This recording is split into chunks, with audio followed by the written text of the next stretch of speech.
wondering where was the stream at the very beginning of this? Where was your rundown? I had it all. I had it on a bandwidth test.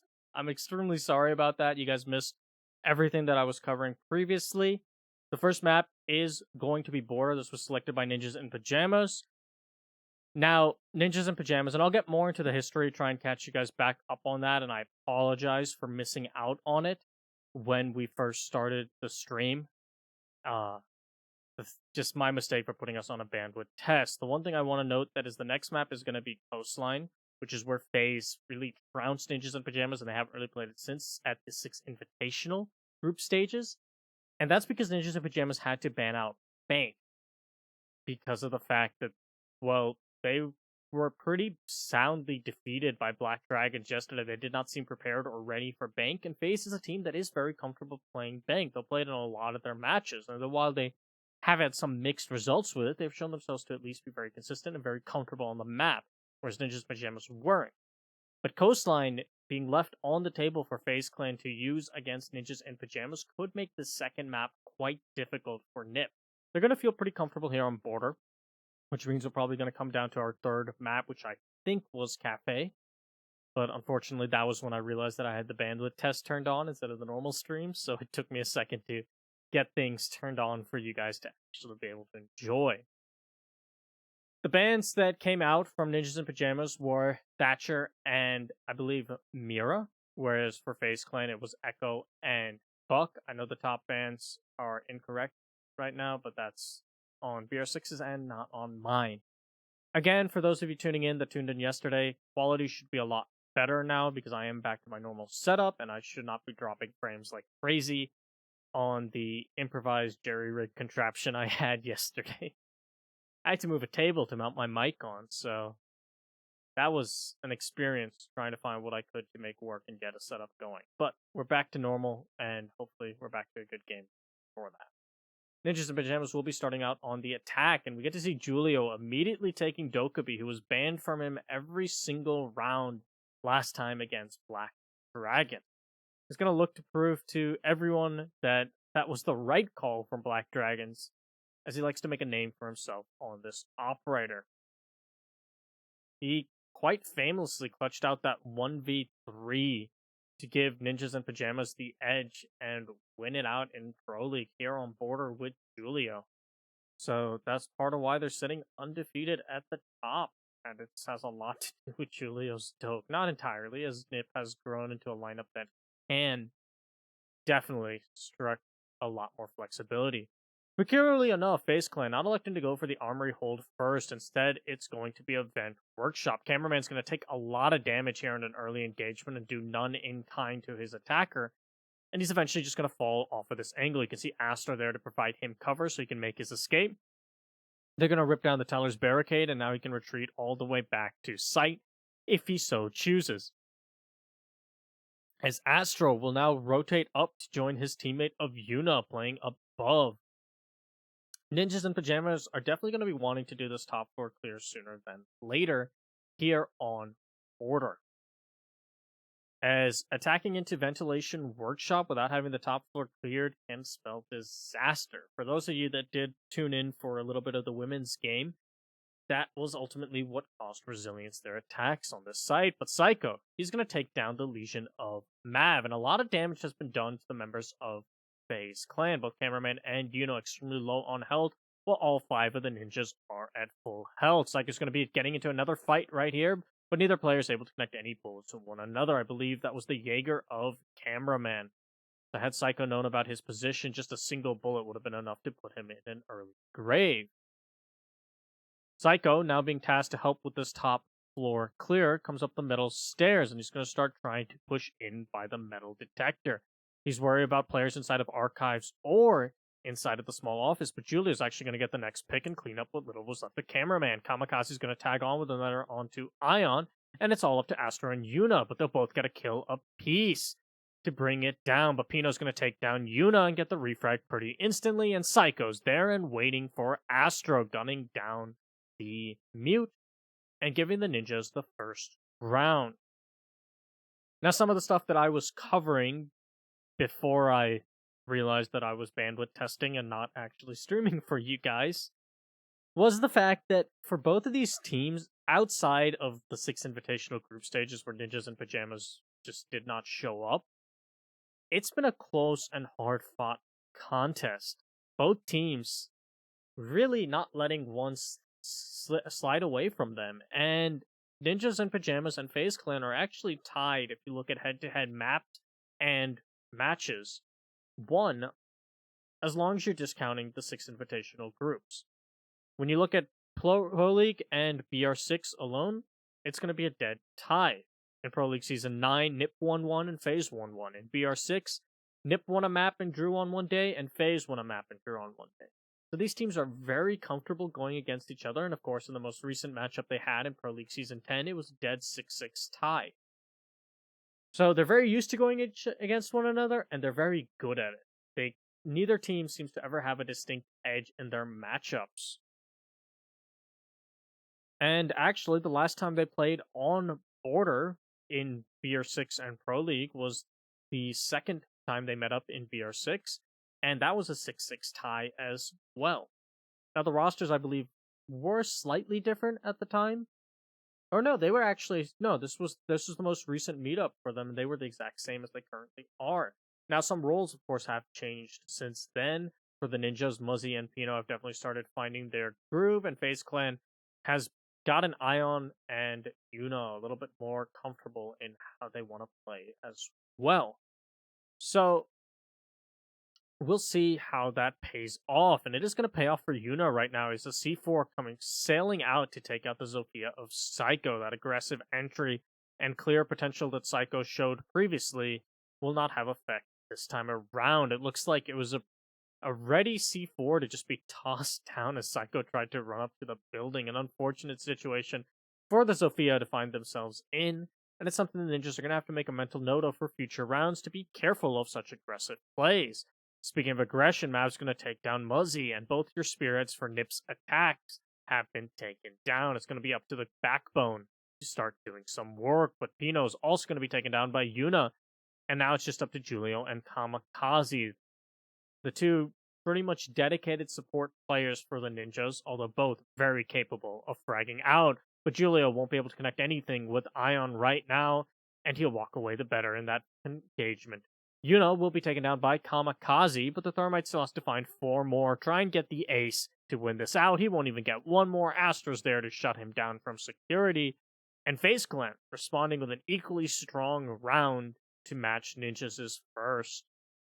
And the close match that we were promised looks to be shaping up indeed.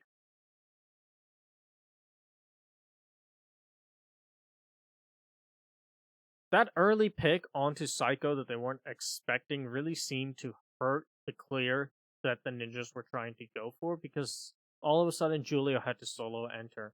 And I'm not sure where Muzzy and Pino were picked off, but I believe it was on the top floor clear that they were tasked with. And Kamikaze can't really start doing much until the rest of his team begin clearing out the roamers and people that are going to be focused on the Thermite when he tries to go in for the default plant areas. And because Faze Clan was able to just maintain full momentum throughout that round and deny the ingress from Ninjas' clear, it put Faze Clan at a significant early man advantage. However, now they have to go back to the workshop ventilation site that they attempted on the first round and were pretty soundly beat daring. Ninjas and Pyjamas have also made some changes to their lineup, and they're going to be running the Ash on Psycho now instead of Muzzy, so that they can bring Muzzy with the IQ. There isn't a lot for the IQ to take out, as there's no Valkyrie on the board for Faze Clan, and the Echo is gone as well. She will, of course, be useful on the Goo Mines, and can spot out these Mute Jammers and ADSs, and even tell you a position of the Evil Eye, although she will not be able to take it out herself. The real benefit comes from the fact that Border has so much vertical destruction and vertical play that should they be able to clear out top floor efficiently and effectively like they did previously, the IQ can pretty much take out everything from above. You're going to see the Thermite trying to open up the jail wall, but it looks like the impact trick from Mav was successful, so that's going to be 1 Thermite charge used up. They are going to commit the second to it, as they are very concerned about getting the jail wall open so that they can pressure this player of Mav out of customs and out of jail entirely. This means that there won't be any more hard breach left for Nip in the rest of the round. So if they wanted to try and open up the bathroom wall or cross up some sort of hatch, that will not be an option. Mav, speaking of hatches, pinging one out, trying to get that opened up so you can do a rotate in case it's necessary. As the top floor roam from Faze still hasn't been dislodged. They've been doing a good job of buying time for the rest of their team. Looks like pressure is going to be coming onto the armory side, but first they're going to have to deal with cameraman inside of security. As long as he's up, they can't push from the armory wall side. Muzzy is aware of this, and it looks like he'll be tasked with taking down the Jaeger, but it's actually going to be Psycho to find the first kill of the round onto the mute of Astro. Swapping over to the Ash, seeming to have a good effect for the potency of Nip's Star Fragger. Ion is now going to be kind of left on site by himself, at least until someone rotates down, but the smoke should be able to hold out for a good while, especially with Yuna playing these floors above to cover some of his angles. You can see him catching out a drone, so it's going to be a little bit harder for them to pinpoint the exact position of the smoke, and they still need to clear out this top floor roam. Losing the thermite meant that the armory wall is going to stay fully reinforced. And that's going to be difficult for Nip to overcome, as they like to push it from the armory wall side to clear out the position that the Maestro is currently occupying. He's going to do some damage to Psycho, but the Ash will squeak away with 1 HP before being felled by Cameraman. Pino, though, will get the refrag, but Mav has come down to join his teammate of Ion, but Julio and Kamikaze rushing into the site will gun them both down, as Yuna will now have to drop and find 4. He has the weapon for it, but he doesn't have the chance. As Pino is there to shut him down, you can see Julio also firing into his side. Either way, the Meister was going down, and the Ninjas in Pyjamas will take their second round. The back and forth between these teams definitely seeming to play into this first quarter of the match. The question is if one of these teams can break away from the mold and get 2 in a row, or if this is going to be a back and forth all the way into overtime.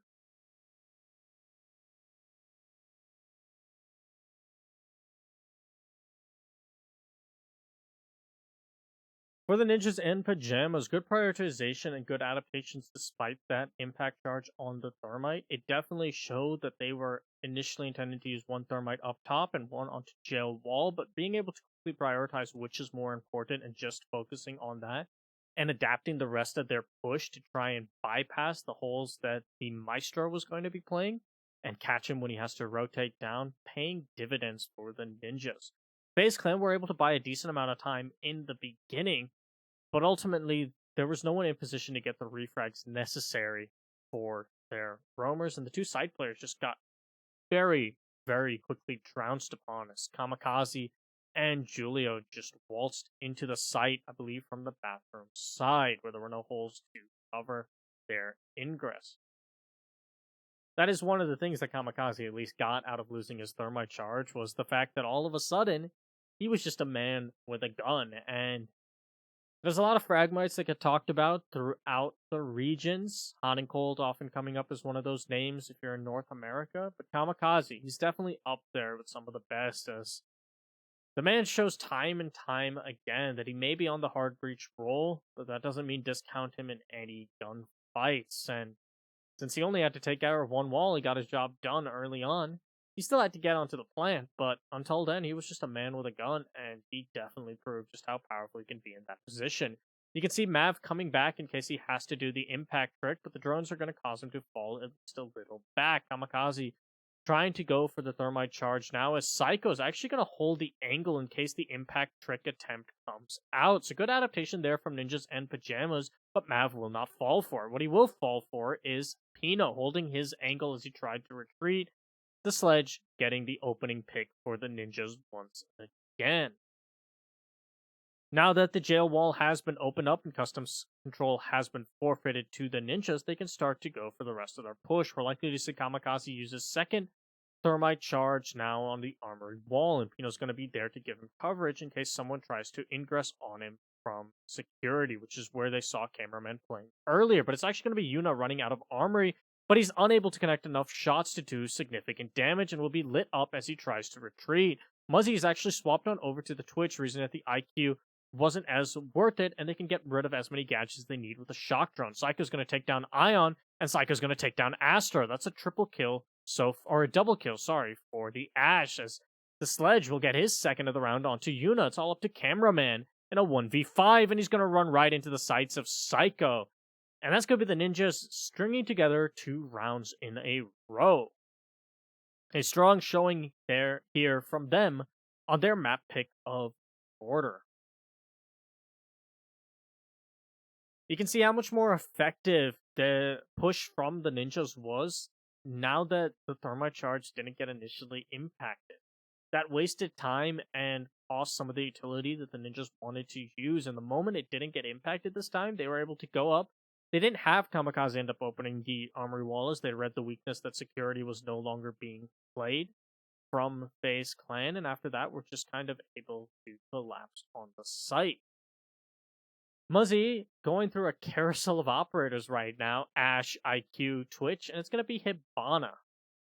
So a lot of strong guns and mostly 3 speeds, but ultimately Muzzy's here for his utility in every single one of these roles he's played outside of the Ash problem. Because back then they also had Zofia and nades from a Sledge. So they had a lot of utility in the soft destruction category. Bring the Hibana means that for this armory attack, which is so far the only site that Faze Clan has found success on, Ninjas in Pyjamas will be able to open up quite a few more lines. They, of course, will have Kamikaze to open up the primary walls that they're mostly worried about, which are likely to be the triple wall, as they will most probably go for an office side take since the armory wall has been left soft, and if they do choose to go for the soft wall there, they'll probably just have Psycho take care of it, or possibly the Sledge of Pino. So for the armory walls, it's going to be one used most likely on the triple wall, and the other used on the wall into archives. Muzzy, though, will be able to provide quite a few more lines of sights to cut off rotates from defenders as they have to bail out of positions inside of the office side or security side. And you can see a lot of setup has been done on the 90 wall from Faze Clan to allow them the mobility and rotation within security. You have 2 players playing inside of security. That's going to be the Doc and Jaeger, perhaps the most famous duo in this position for any team in any region. But it's actually going to be Cameraman on the Legion in this position now. He does still have the Jaeger to protect him, but it doesn't matter as he takes down Psycho. So the Ash will not be as impactful as she was in the previous round. You know, utilizing the soft wall that has been opened up on Armory to also give them coverage in case they get pressured from the window. And Faze Clan's hold proving to be a bit difficult for Nip to crack, at least right now. Ion will get Julio, but Pino will get the refrag onto Cameraman. That was the metal stairs coverage by the Dokubi out of position. And a capitalized kill by the Smoke, who's playing rather aggressively inside of 90, but this is due in part to the crossfires that are being held by his team. Muzzy, though, will take down Astro, so man count will level at a 3v3. Mav overhealing and trying to take the long angle, as the rest of the players will all fall back to the site on Faze Clan. They have a lot of long angles that they can play and take advantage of, and you can actually see Pino running the shotgun Sledge over the Buck because of the Buck ban. A good adaptation, honestly, coming out from Ninjas and Pyjamas, as it'll give them the same kind of verticality they would otherwise get, while not necessarily sacrificing fragging potential too much, because of the SMG-11 being such a powerhouse of a weapon that can substitute for a primary. And you can see that paying off for Ion as he uses said weapon to take down Muzzy. Yuna's going to tag on to Kamikaze, but Pino coming in for the flank will get Ion, but Mav's there to quickly shut him down. The Goo Mine making his life a lot harder, and Faze Clan will take back another round. Looking to tie up the half at 3-3. But they're going to have to win on a site that isn't Armory if they want to accomplish that.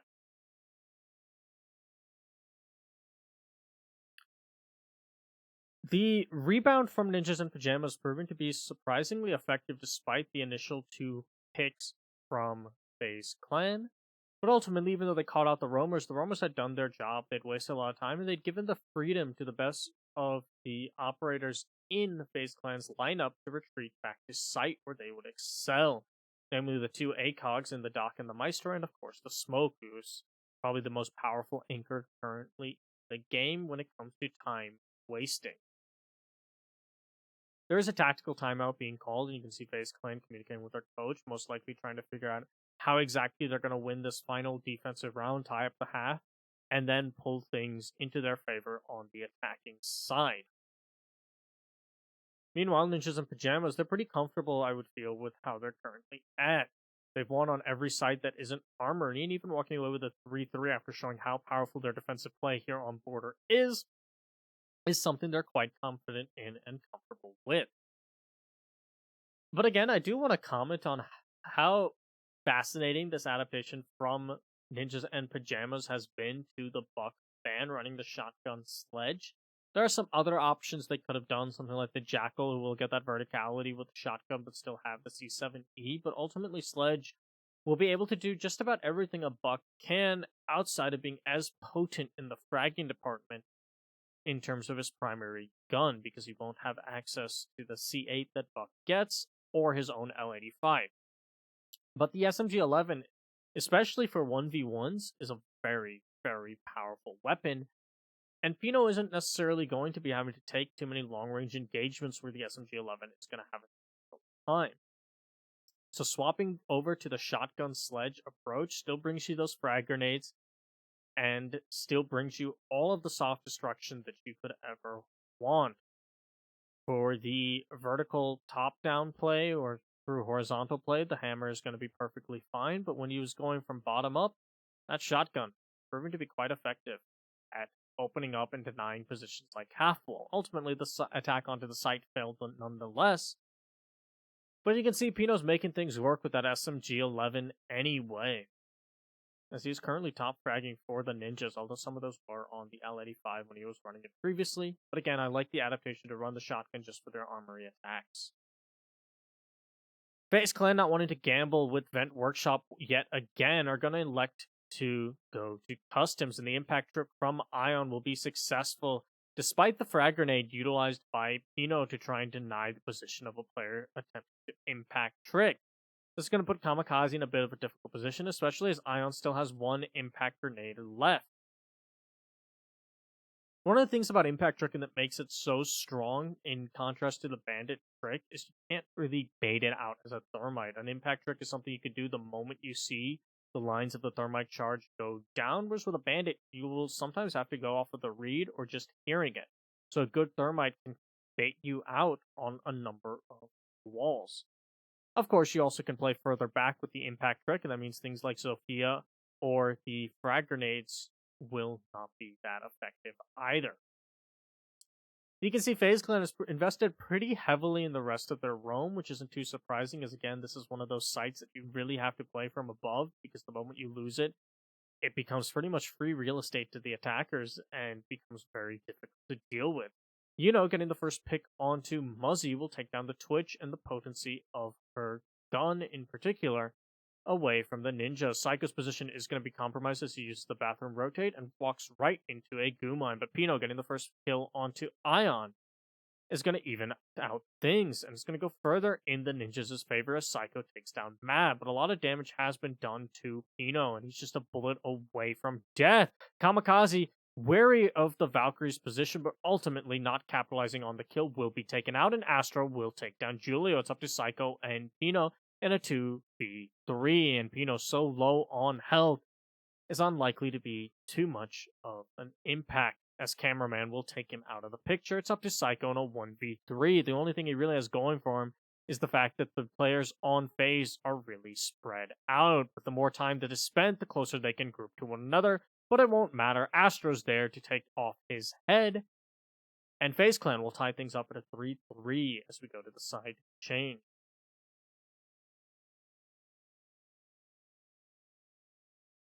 The change-up of sights and the adaptations being shown by Faze Clan definitely catching Nip off guard, not being able to open up the jail wall because of the impact tricking.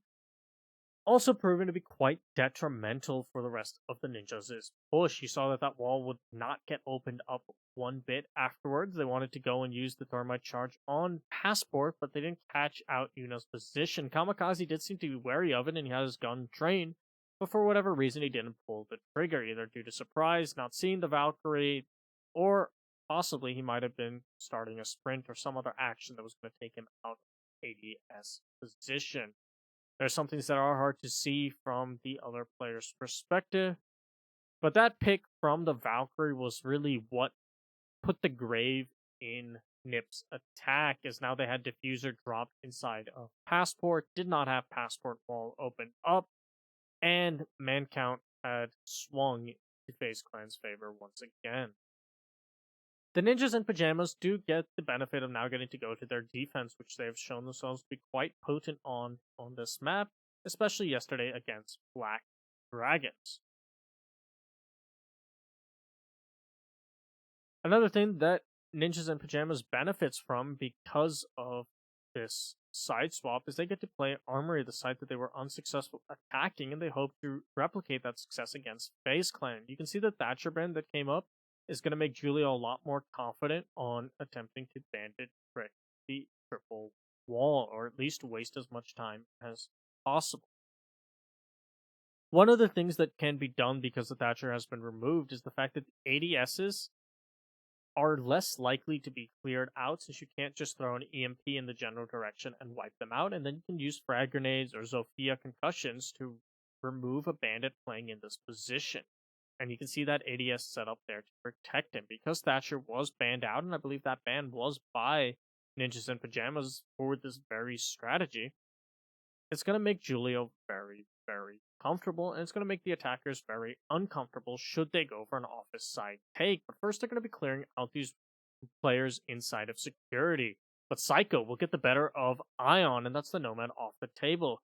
She likely used up most of her air jabs anyway by now, so the utility lossage isn't too severe for FaZe Clan, but the man count disadvantage and the fact that Psycho continues to roam in full health inside of security, and he's going to actually go to 90 wall where he's going to take down Mav. You can see, just like FaZe Clan was doing, a lot of rotates have been opened up for Ninjas and Pajamas to do exactly what Psycho just did. Contest security and then push over to East Stairs. Muzzy's going to get the pick onto Cameraman, and the Doc Jaeger combo proving to be just as effective as it's always been inside of security, leaving Yuna and Astro in a 2v5 to try and take the lead for FaZe Clan, which would be the first time in this match. Yuna wary of the player playing on half wall, and you're seeing very similar setups come out from the ninjas compared to what FaZe did. And Muzzy's going to be there to support his teammate Apino, who was in that long-range gunfight and win out against Yuna. Astro will gun down two that run right into him, but he'll be taken down by Psycho. When in doubt, just keep throwing bodies at the problem, and that's exactly what the ninjas did. Eventually, Zofia was just running out of ammo and tried to retreat from a messy situation to no avail. Ninjas in Pajamas will regain the lead at 4-3, winning their first defensive round. However, they now have to prove that they can defend something other than Armory, which is something that FaZe Clan struggled with until the final round when they caught Ninjas off guard with their custom hold. You can see the crowd getting excited and amped up by that 2K that came out from Astro there at the end. If the third body didn't peek him, it's likely Astro would have started having something to work with now that it was a 1v3 instead of a 1v5. But ultimately, Ninjas in Pajamas, while it looked like they were just throwing their lives away, it was for a purpose, and it was very much concentrated. They knew that Astro is a player that if they give multiple 1v1s to, or just allow him to get the time he wants to work with, could possibly clutch up some unclutchable situations. So since they have three players on the angle that they knew Astro was pushing from, they could send all three at him, and it's unlikely that the Zofia would be able to win out those gunfights, especially because of the way they peeked him. Peeking him from slightly different angles, staggered out, instead of necessarily just giving the Zofia a line that she could gun through should her shots be on point. Also, every single peek would give more intel for the next peek to be successful, and it worked out for the ninjas in the end, and it's why they're sitting at 4-3. But the Ventilation Workshop is a site that was unsuccessful for FaZe Clan, and the ninjas are going to have to prove that they can play it better if they want to walk away with map number 1. You can see FaZe Clan setting up their drones to catch any players rotating on this top floor, and possibly pick them off, or at least know their positions as they do so. Mav's going to actually be utilizing both of his drones really for flank watch, and that's going to be helpful for FaZe Clan later in the round. The Nomad will also be another operator extremely influential when it comes to flank watch, And Ion's going to hopefully stick around a little bit longer in this round for that very purpose. As you can see, Face Clan knows they want to clear out these top floor players. They know they want to clear out the armory side hold, and Cameraman's going to be the one tasked with first going into that engagement, but they also need to deal with this player inside of security, and Cameraman pulls off the angle right as the player in security runs away through the impact hold. Unfortunate timing there for the IQ, but that'll keep things level at 5v5, as half the round will tick by. So we had a lot more aggressive rounds early on, and Astro, right as I start to talk about the slower pace, will take down Kamikaze, who it looked to be peeking him through some of the holes made in the floor down below. So security was an attempted bait by the ninjas to try and force players onto these holes, but Astro will win out those gunfights anyway, and so the bait from the ninjas not working out. Ion will take down Muzzy as well, but Pino will finally show some signs of life for the ninjas, as once again Pino and Psycho, and now just Pino in a 1v4. Nomad is going to go off, and that's going to alert everyone to exactly where Pino is. Ion's there to capitalize, and Face Clan struggling just as much as... the ninjas struggling just as much as Face Clan on this workshop hold.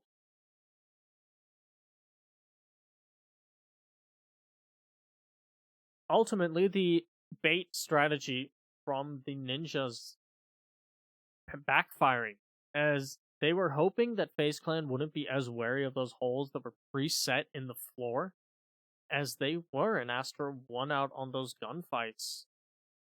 Despite the best attempts from the ninjas to lure Face Clan into the security room and then try and kill them in the little kill box they had created. A strategy that might have been a bit more effective had they perhaps had what they have just swapped to, and that is a pulse. We'll see if they reattempt that same strategy for this Vent Workshop defense, or if they're going to go for something more traditional. But they do now have an operator that's going to be better at the job than they had previously. The pulse is the best operator you want if you're trying to lure someone into security to take them down. The IQ from Face Clan is going to have to be wary and alert them to the position of this pulse so that they don't get, unfortunately, nitro-celled from below. Which the ninjas will actually have a lot of potential nitro-cells on the table, as there are 4 operators that could be running it.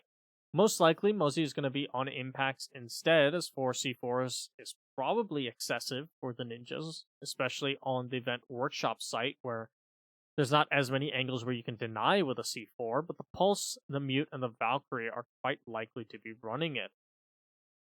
The Mute could also have a bulletproof camera, though, which would be an extra source of intel, but no, he's going to have a C4, and he's going to be playing in positions more akin to what a Smoke would be playing, and that makes a lot of sense to then run the C4, so he can do the plant denial by throwing it over those holes that he was just making, and deny plants on the ventilation side.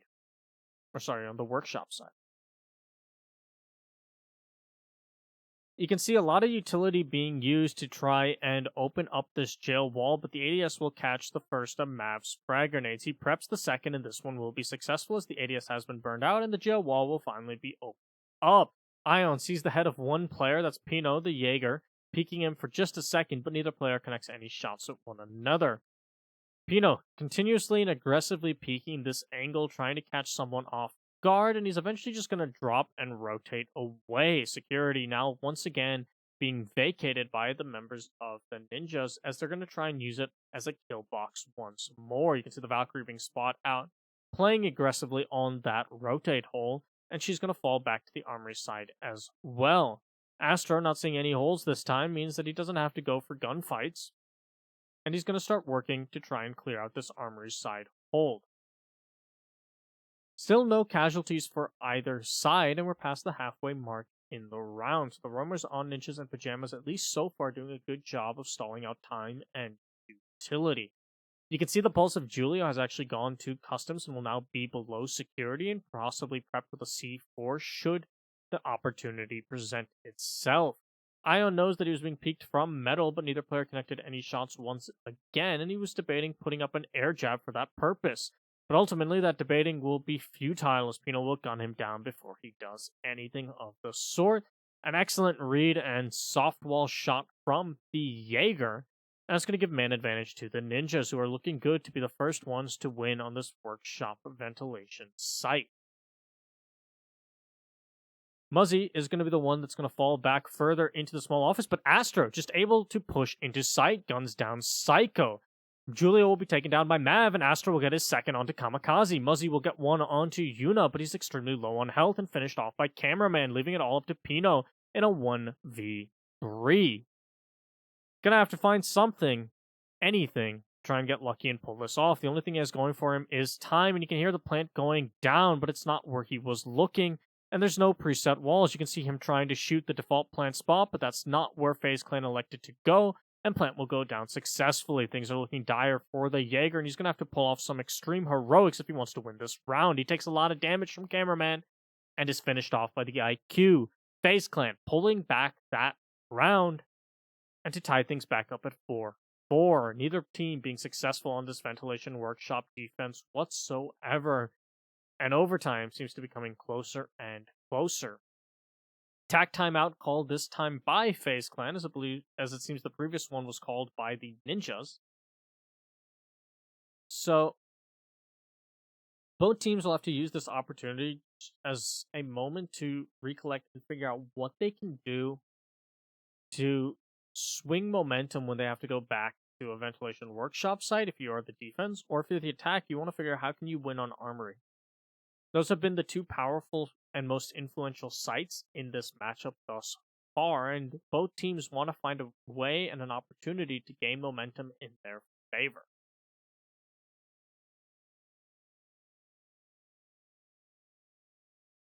For the Vent Workshop site, it seems that right now, for both of these teams, even if the top floor roam is finding success, which on some of these rounds it has, and on others it's not, the side players are getting overwhelmed anyway. Whether that's because the holes are unable to be peaked or are just not properly being watched from above, which is designed to alleviate the anchor's hold, or whether it's just that the anchors don't have the info they need in order to know where to look and take these gunfights. Because as we've seen throughout these rounds, there's not been a single player that's really been lacking in their ability to take these 1v1 fights, and that's part of why this has been such a close contest. Both teams have shown that every single member of their lineup can take those gunfights provided they have the intel that's needed. You can see the wave going out through the Latin American crowd as the audience getting themselves pumped up during this tactical time out, and they have definitely had one hell of a match to watch so far, and we're still not even done with map 1.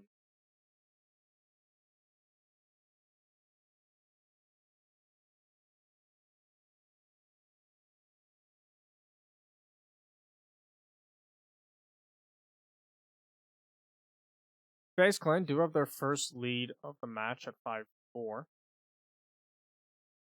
And they don't want to let it slip away now. They know they're going to be attacking onto Armory, and this is their best shot of putting things at match point.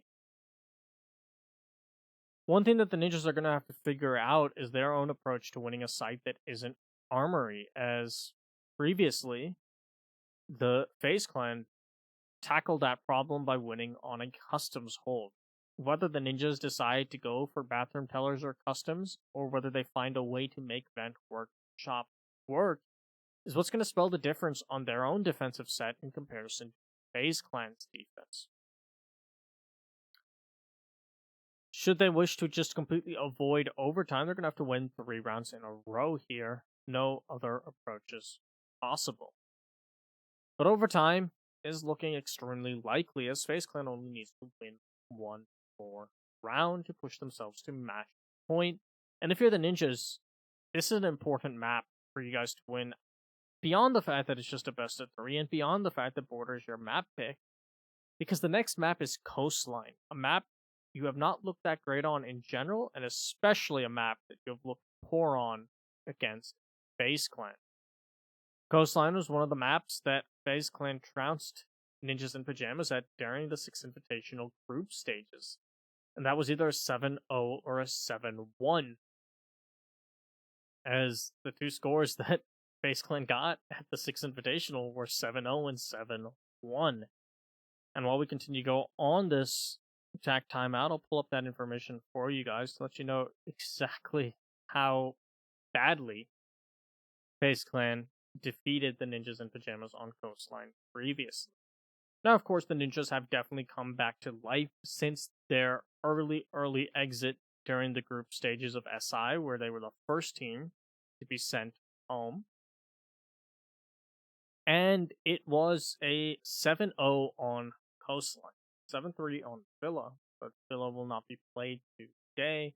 And the Ninjas have definitely improved on Villa since they played it as SI, but Coastline is a lot more of a question mark map, as the Ninjas haven't really had to play it all that much, and definitely not against higher tier teams. I think they've ran it a couple of times against some of the lower tier teams in Latin America Pro League. But when it comes to the powerhouse, the Titans of the region, like Faze Clan, like Liquid, like Immortals was, or even some of the newcomers like Team 1, Coastline hasn't been a map they've had to worry or play too much. And whether that means they're hiding strats or if they just got beat out in the ban phase.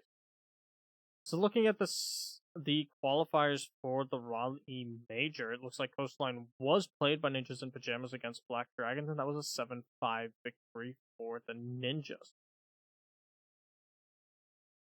So again, it's something that they could play if they have to, and every team is comfortable, I think, at this point on every map to some degree. But again, it's not something they play a lot, and Black Dragons, while definitely a strong team, and they put up a fight against Faze Clan, particularly in that first map on Bank, they're not on the caliber of a team like Faze Clan.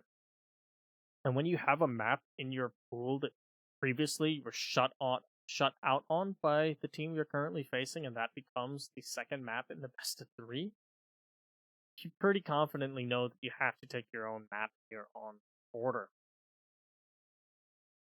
They're still in good position to tie up the scoreline at 5-5, and after that is when things are going to get interesting. And speaking of getting interesting, Faze Clan, using that tack timeout, have decided that the play for them here on their armory wall, armory side take, or on their office side take, when they're tagging on the top floor, is dropping their one and only hard breach, the Thermite, for a Monty.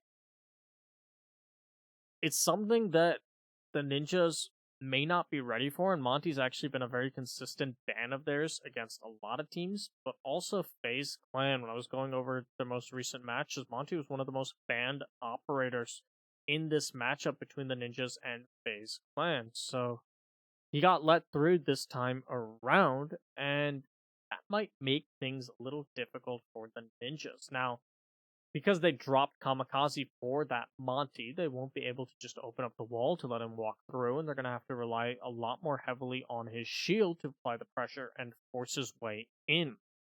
But if he's used for the security side clear, there's not really any walls that they would be focused on opening up, at least not for this aspect of the take. But after that, it's going to get very difficult funneling into Armory without a hard bridge. You either have to go through the Armory door, the Archives door to the outside, or the Archives door towards Fountain, or the Metal Detector door. If you've noticed the trend, it's that all of those are singular passageways. But Pino getting taken down by Astro and the Monty is in sight, but not for long as Julia's there with a C4, and Muzzy gets the pick onto Cameraman. Psycho tags on another onto Astro, and the push from Faze Clan falls apart just like that.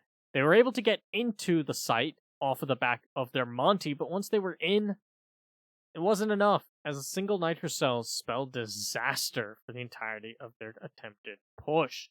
Ian and Mav will have to try and recover the round, and they have a lot of time in their favor, but that's about it. And Kamikaze, playing this window aggressively with the shotgun, could also jump out at any moment and give Ion something to worry about behind him while he gets beat from the front. He manages to make Psycho run away, but is unable to connect any shots on the Doc, who will escape successfully. Ion meleeing the window will let Kamikaze know even more where the Nomad is trying to rotate, and he reads she's going to be going to the east stairs, where there are 2 cameras set up.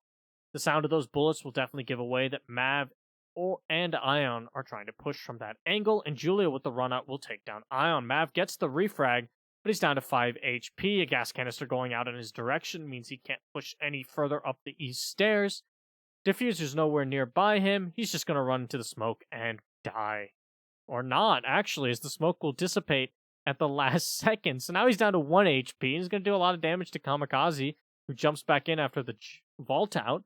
And Default Cam, all the while giving intel on Mav's location, as he's going to completely rotate away, now pushing the window into the office side. Mav's going to be firing out some bullets in that direction. He's just trying to see if he can catch anyone with a pre-fire, catch anyone that's unlucky, because he knows at any moment he could get pinched from both sides, but he won't even need to be pinched from both sides, as Muzzy peeks out into the door and guns down what little was left of the sledge. And Ninjas and Pyjamas will tie things up once again. We're back to a 5-5. But again, the big difference maker here for the Ninjas is that they have to win on a site that isn't Armory if they want to walk away with map number 1, but at the very least if they want to push map number 1 to overtime. The Monty strat coming out from Faze Clan ultimately falling because, again, you're still funneling in, and while the Monty is great at getting through that initial funnel, once he was in, he was still trapped in a corner, and that's a C4 toss that I'm sure Julio has practiced and prepared time and time again to catch a player planting in default, and it works just as well for killing Monty's setup inside of default.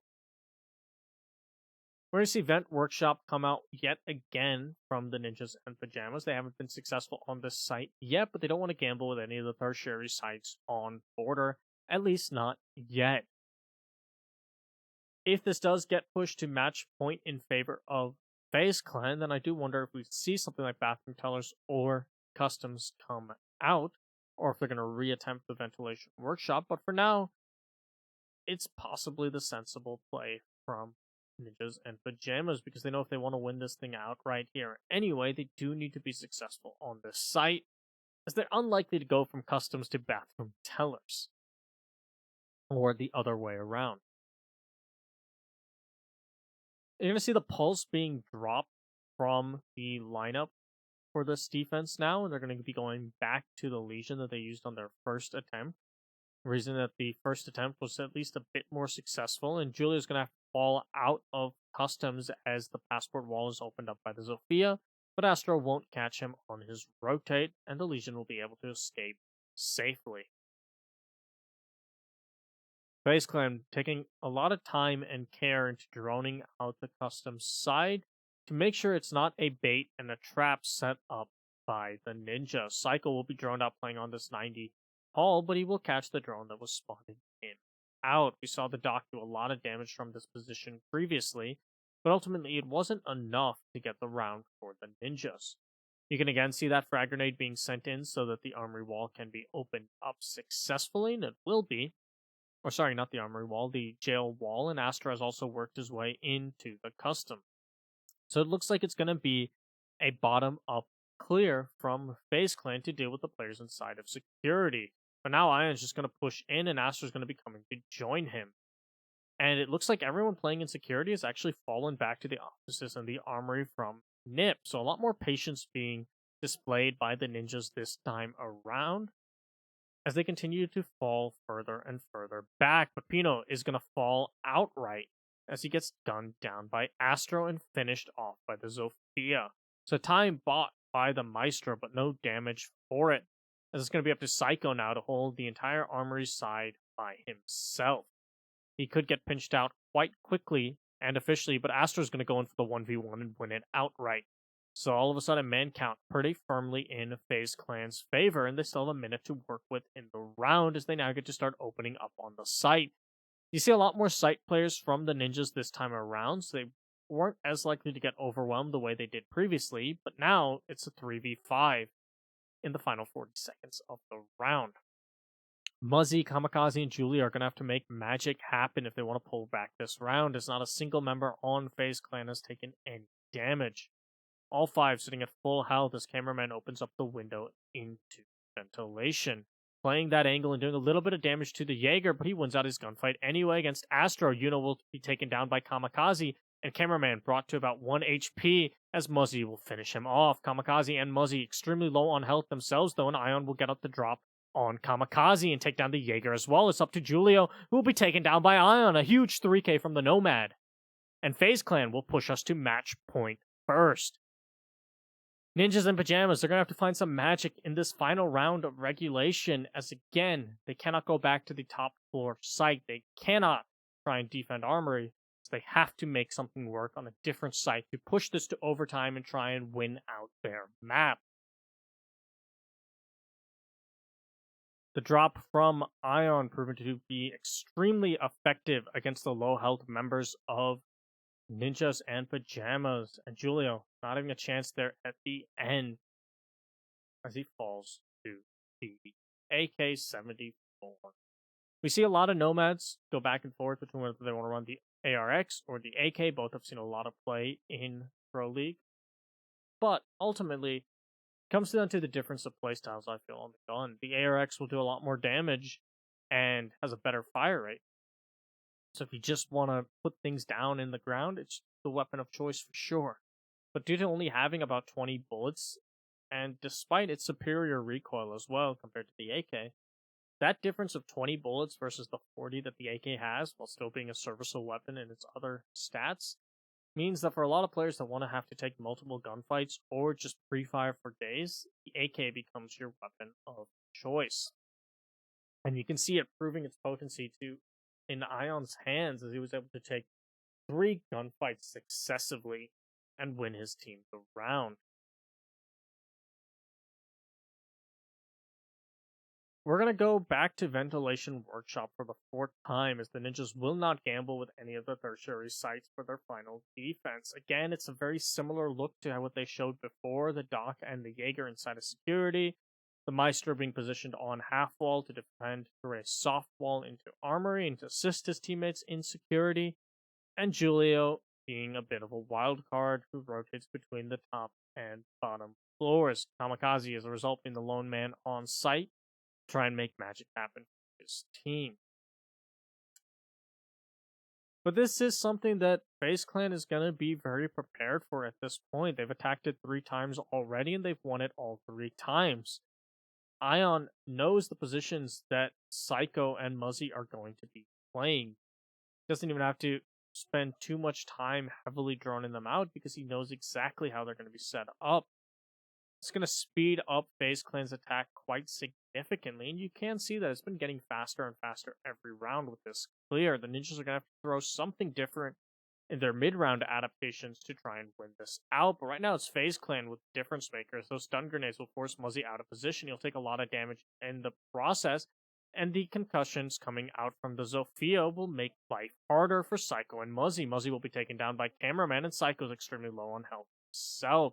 The Doc having to fight out of a 1v3, but will manage to retreat and begin healing himself back up.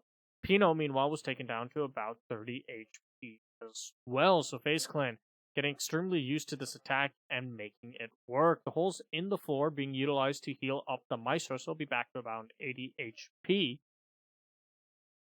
But FaZe Clan still looking like the drivers of this round. Both Astro, Mav, and Cameraman have taken just the tiniest bit of damage. Considering how quick and efficient that clear was, it's not like it matters. Cameraman, having pushed into the custom side, is going to hold for any rotates that Julio might try and make on his retreat from Tellers. And Psycho has completely fallen back to sight, playing underneath the desk and hoping that he does not get spotted out by a drone and possibly catches a member of FaZe Clan unawares. Pino, still tasked with holding out on this top floor, will be in a gunfight with Astro shortly, but Sophia will miss most of her shots.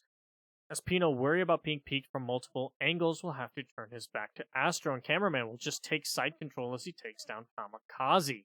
But there's only 7 seconds left as the plant is finally going down. Pino will be taken down by Ion, but Psycho will get the kill onto Astro before being downed and finished off by Cameraman. Julio, though, with the 2Ks needed. No, the plant does go down successfully.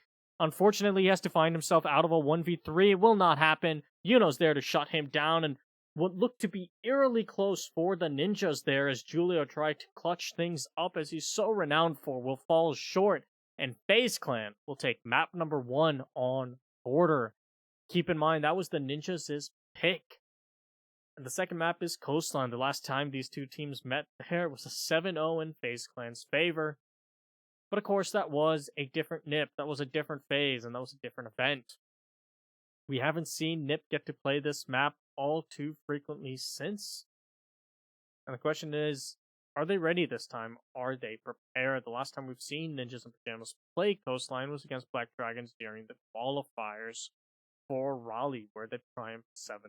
But I didn't get to watch that map to tell you what kind of 7-5 that was. So, we'll have to see whether the Ninjas are better prepared for Coastline than they've been in the past against FaZe Clan, or if they're going to be going home early in a 2-0 fashion, because Border was the map they intended to win, and it wasn't Coastline. But again, they had to let Coastline through because of the fact that Bank was their must ban after their sloppy performance against Black Dragons, and FaZe Clan is a team that is much more comfortable on Bank. A valiant effort from both of these teams in a very close-fought contest, which ultimately came down to the fact that FaZe Clan were the only team to crack the code of how do we defend something that isn't armory. And that answer for them was play customs. NiP came very close in a number of these ventilation rounds, and it almost looked like Julio had the clutch. For a second, I thought he denied the planter, at which point he was going to be in a 1v1, but he wasn't successful, just missing his bullets by that much. You could see the planter of the Thermite was left at around 5 HP there at the end.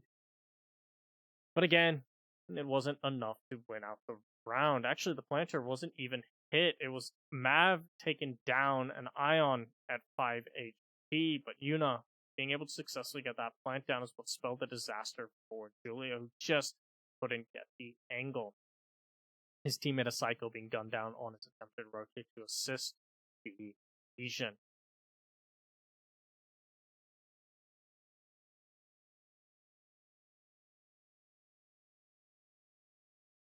A lot of this next map is, I feel, going to be set in terms of these early rounds.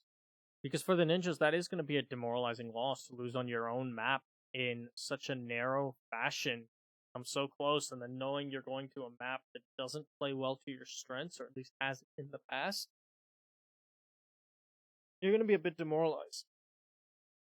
And if you want to regain the momentum, you have to take some of these early rounds, because if you let FaZe ride the high of winning map number 1,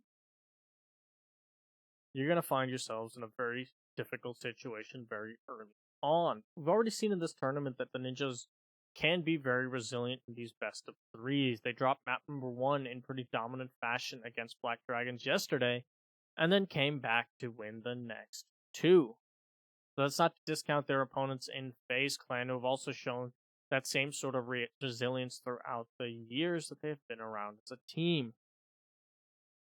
During DreamHack Valencia, FaZe Clan also dropped their first map they played when they came in and played up against the team known as Existence, which was a French team that made it through the Bring Your Own Computer qualifiers for DreamHack Valencia. FaZe Clan comes in, jet lag, sleep deprived because of their delayed flights. They actually flew in just a few hours before they had to play that day because of delayed flights. They come in, they lose that first map, but they don't let it get to them. They come back and win the next 2, and then win out on their groups as they take down Vitality as well. So the real question for both these teams is who's come with more resilience today, and who's going to be able to fight in the long haul.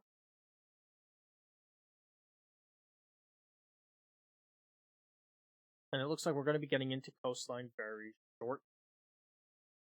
Some final stuff seeming to be taken care of by the admins here.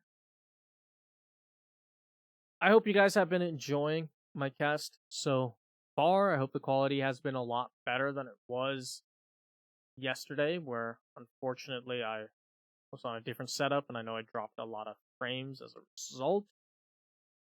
I don't believe that I'm having anywhere near the same slideshow performance, and I haven't seen any comments about it in the chat, so I would imagine I'm not, but I also want to take a moment to just appreciate all of you guys tuning in, watching these since I started doing them. It's been a real joy to cast, and I've had a lot of fun doing it. I've learned a lot. I actually hit affiliate because of you guys last night, so I really do appreciate all of the support you guys have shown. It's been a wonderful learning experience for me, and I hope to continue giving you guys a better and better product as we wrap up BR6, and then hopefully I might be around to cast the next season of BR6. I might find some other stuff to cast as well, reattempt my community caster application, stuff like that. But I'm glad you guys have been enjoying. I'm glad you guys have been tuning in, and I hope that we finish out the season strong with these final 2 matches here with Ninjas versus Faze Clan, and then finally when we go up against the winner of this match against Liquid. But otherwise, I did want to take a moment to thank you guys a lot. Because I know I don't often respond to chat and talk to them because during the cast, I like to keep the focus on the game and not talk to you guys. But rest assured, I do read everything you guys say, and I appreciate all of the comments and the like.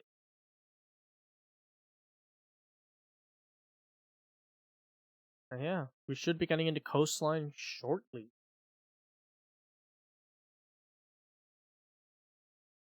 In the meantime, I guess I can take a look at how Nip has done on Coastline if there's any other matches that I am missing. Check the Allied Esports Minor.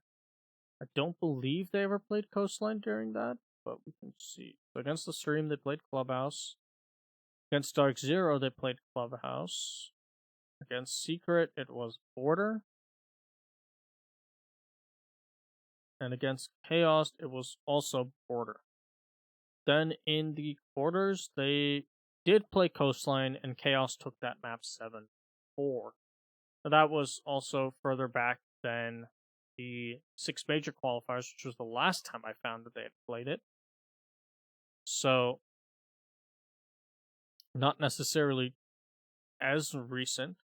But again, it's definitely one of the weaker maps for Faze Clan. Or sorry, for the Ninjas in Pyjamas. As, again, this was the map they were 7-0'd on previously. Different lineup slightly, or no, it was Muzzy's first land. So it was the same lineup, but they were very, very unpracticed said lineup, at least compared to the point they're at now. But they haven't showed Coastline in the regular Pro League season once so far.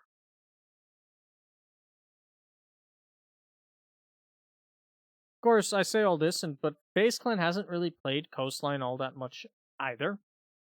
So it could very well be that they've cooled down a bit on the map when it comes to this particular matchup. But again, it was their map pick, and the fact that they haven't shown it in a while, both of these teams, does mean there's going to be less VODs and the like to go off of. I'll check at Valencia to see if Faze Clan played Coastline. I don't believe they did.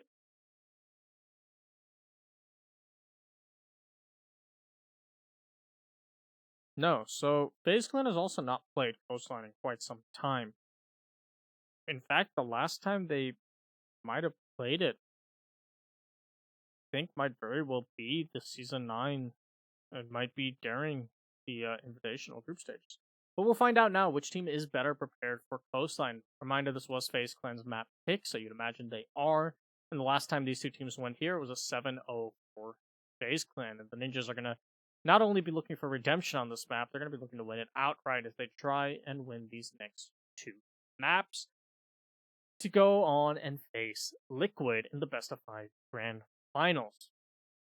But of course, Faze Clan, they want to be going and being the repeat champions in BR6 as they were the winners in 2018. The first ban coming out from Faze Clan is the Nomad, and as they're going to be on defense first, and how effective Nomad can be at locking down a map like Coastline, both for worrying about potential runouts, of which there are quite a few on Coastline, but also there's a lot of singular passageways and doors that defenders have to go through when they're trying to rotate or possibly retake on the map. So a nomad ban means that they can't just set up an air jab and make the attacker's life easy. Looks like we're gonna again have some technical difficulties, as whatever's been going wrong with the computers hasn't been sorted out just quite yet. For the ninjas' side of things, I wouldn't be surprised to see if they're banning out on the attack something like a Thatcher once again, possibly an operator like the Capital, which they have also banned previously, or even something crazy like Monty being banned once again, because the ninjas aren't really fans of dealing with Monty. It's something that they have banned again and again, despite having quite a few players that are comfortable playing Monty. Both Psycho and Julia are very effective on those shields. A Thatcher ban on Coastline isn't as powerful as it is on something like Border or Bank, but it's still very, very effective. On the defensive side of things, most likely we're just going to be seeing an Echo and Mira ban once again. Not sure which team is going to ban which, but I believe those are going to be most likely bans. Faze will ban Echo in the vast majority of their matches, and the Ninjas will also ban Echo and Mira quite frequently as well.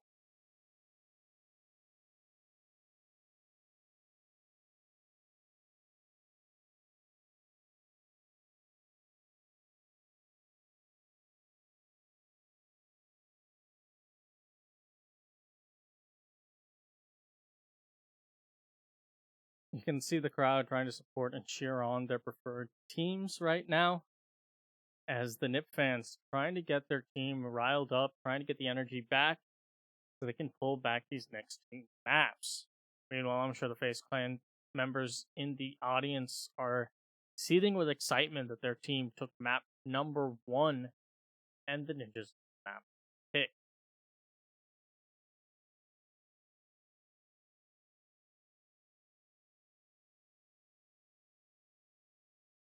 But hopefully we'll be getting into the round shortly, as I can't fill time indefinitely as much as I wish I could.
Uh,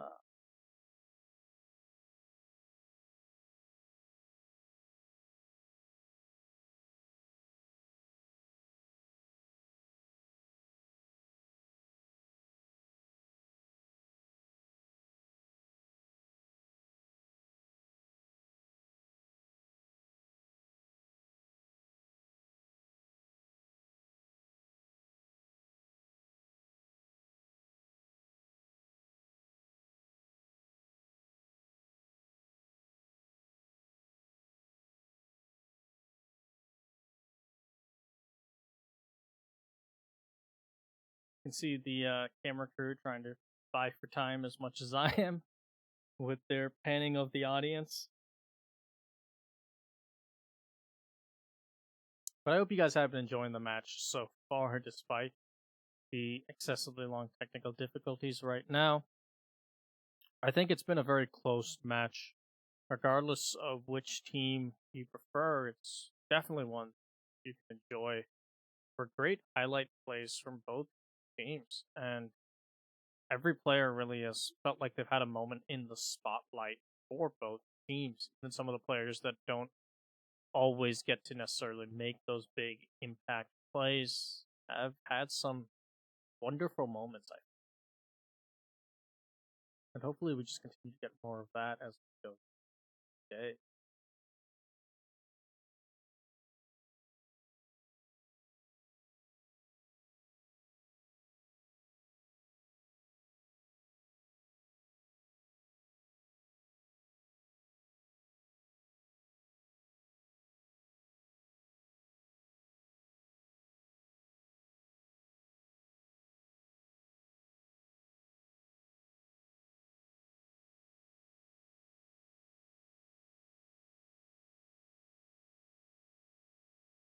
So yeah, if we go to Siege GG and look at Base Clan, they have added the maps that Siege GG tracks. So this doesn't include every single match that Base Clan has competed at. Both the ones they track, they have banned Coastline a total of 13 times and have not played it once yet. So I think they beat Ninjas and Pyjamas on that map at 6 invitational groups and then have yet to play it. And considering they picked it, they are definitely hiding something because you typically won't be beat in a map ban phase that efficiently. You're going to be expecting, if you're beaten in that map ban phase, it's because your opponents either managed to pick the map that you like to ban, or it was your decider map. You're not likely to pick it unless you were hiding something for it.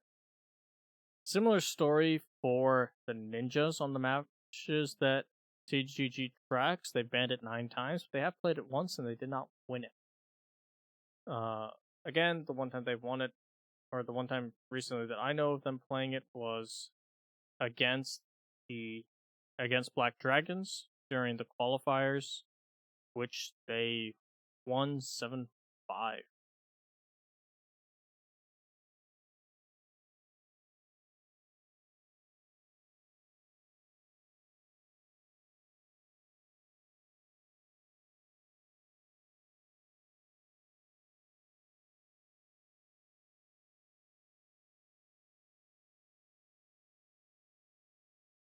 One thing I'm curious about though is if Coastline has been a map that FaZe Clan has been hiding,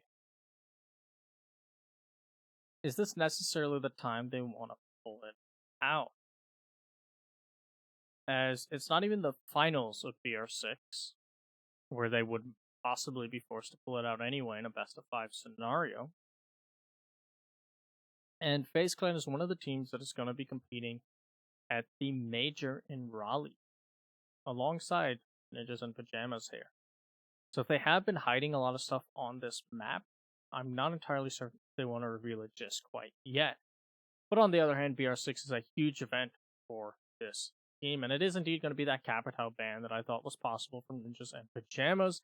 Not too surprising, Capitao is an extremely powerful operator, especially on a map like Coastline, where you can deny certain positions quite efficiently. Player playing behind the bar on Penthouse side or the bar in Sunrise. Both those positions can be denied by a Capitao bolt quite effectively should you manage to get to the windows necessary. And of course, just the sheer amount of utility Capitao brings in general makes him a very, very common and smart ban from the Ninjas here on Coastline. The Echo Mira bans, like I said, are pretty much what you're always going to see banned on defense when it comes to these two teams. There have been some wacky ones way back in like the early season 9 matches they had, where I think Nip banned Finka Jaeger one of their matches. But for the most part, it has been one of these teams gets Echo and the other one gets Mira. But you can see the line has been left on the table for Pino. Coastline is definitely one of Lion's strongest maps, as you can catch out these roamers and pinch them quite effectively on Coastline if you have a line in play. Not a whole lot of angles that the defense can play off of to try and stop the attackers pushing them, and not a whole lot of rotate points that they can fall back through. while being tracked. And I'd say that line, even back at its most broken, seemed to be especially strong on coastline. A number of amazing plays I think have happened with Lions here on coastline, as disgusting as the operator might be, how frustrating he might be to play against. He's definitely allowed for some players to really shine playing him here on this map. I know Brian, when Rogue played against Secret at the group stages of Paris, Brian had a number of clutches pulled off while playing Lion. So it's a powerful operator, especially for a map like this.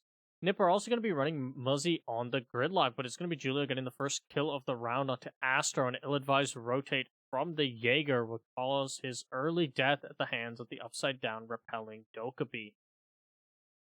You have a lot to clear out roamers coming out from the ninjas, but that first line scan is going to be used up and not get anyone killed just yet. It most likely was able to give Ninjas in Pyjamas some map control elsewhere. Most likely Psycho, that you can see having pushed up into Penthouse, was able to do so off the line scan. And Muzzy, setting up gridlocks is going to make any player trying to rotate through luggage later in the round much more difficult. Mav prepping for this potential jump out in case he has to contest any player on the window, but most likely also just trying to catch someone unaware should they try and play that upside down repel. You can see it is very much an aquarium focused take from the ninjas, the most common take on this site.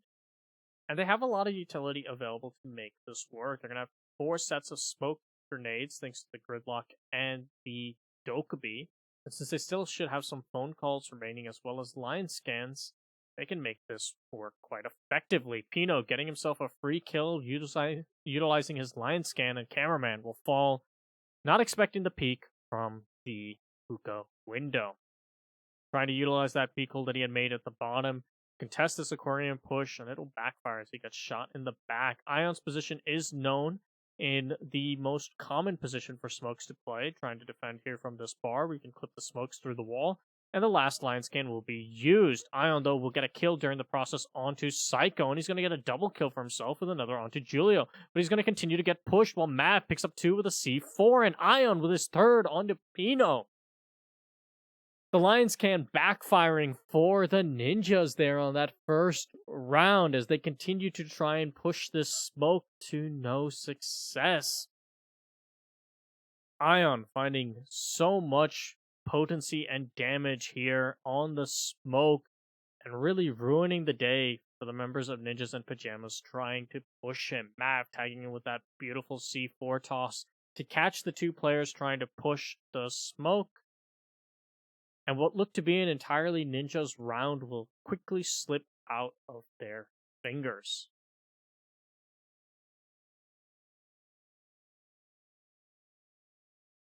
The Ninjas, as their first set of adaptations, are now going to move Psycho off of the Twitch onto the Ash. Not really finding as much success with the utility of the Twitch, and they're going to instead opt for the kind of utility Ash can bring, which, when you have those evil eyes in position, both operators are effective at taking them out, but in some regards, an Ash can be a little bit simpler, as Meister cams that are set up on the site. You're not likely to be able to maneuver your Twitch drone in early enough to take them out without it getting shot or caught out by a defender paying attention. Whereas with the Ash's breaching rounds, by the point you are going to be troubled by the Meister cam is generally the point at which you can easily take it out once your Ash is in that spot, because of course you will see it. The Mozzie coming out from Ion now is going to not only open him up to be able to fight off site instead of having to hold down the site like he was previously, but it's going to make the drone work for the ninjas a little bit harder. They do still have the Dokkaebi and the Lion, so they'll have a lot of intel even if they can't successfully drone out everything they'd like to. But it's going to make things rough. You can also see that during the prep phase, at least Julio's drone was taken out. I'm not sure if any others from the ninjas were lost. Contesting this drone economy to the attackers is going to be a strong benefit going for Faze Clan right now. You can see this drone flirting with death and will eventually fall, but at least it wasn't captured by the Mozzie as he whiffed his pest. He's going to fire it off into a different position now, but what's been done has been done. Still, the ninjas trying to figure out how they want to push into the map. You can see Yuna set up on Lamborghini doorway with the Maestro, but Pino's going to find the first kill of the round yet again onto Cameraman. The Valkyrie taken off of the board, so no late C4s coming out from a Valkyrie to spell disaster for them as it was previously. Phone calls ringing out from the Dokkaebi will also alert the ninjas to positions of other players. You can see Julio holding on in case someone tries to push and retake in from offices towards Blue Bar. Yuna still playing behind the front desk to contest anyone pushing in from Lamborghini doorway, as well as being able to contest players pushing in from service door thanks to the holes made in the bathroom floor. But Pino's going to find his second of the round as he pops his line scan, freezing the defenders that wanted to peek him in place. The Legion will peek out after the line scan finishes and do a little bit of damage to the Lion, but ultimately be flirting with death as the Lion has the ACOG, but he's not going to land any shots onto Mav, who manages to rotate to Courtyard, but Psycho's there to shut down Yuna. Astro will cause Mozzie to fall, so there goes the gridlock, and Mav's going to pick off another one onto Julio. Psycho, not going for the instant peek, will ultimately allow the Legion to live, and he's worried about the flank from Astro. They're both going to exchange some bullets, but Astro is going to be the one that loses out, and Pino, finally cleaning up the Legion, will give the Ninjas and Pyjamas their first round here on Coastline. And a round they desperately needed, as they were looking to make a strong start on Coastline previously on that first round and fell short in a round that really should have been theirs, but they just couldn't deal with one pesky smoke in a corner. Had that round set the tempo and the momentum of the match, there was no way the Ninjas were going to be able to recover and push us to a map number 3. So if you're a fan of the Ninjas, that was probably one of the most pivotal rounds they could win, and also, if you've been keeping track, that's the first time they've won a round on Coastline against Faze Clan, at least from the last time these guys have played.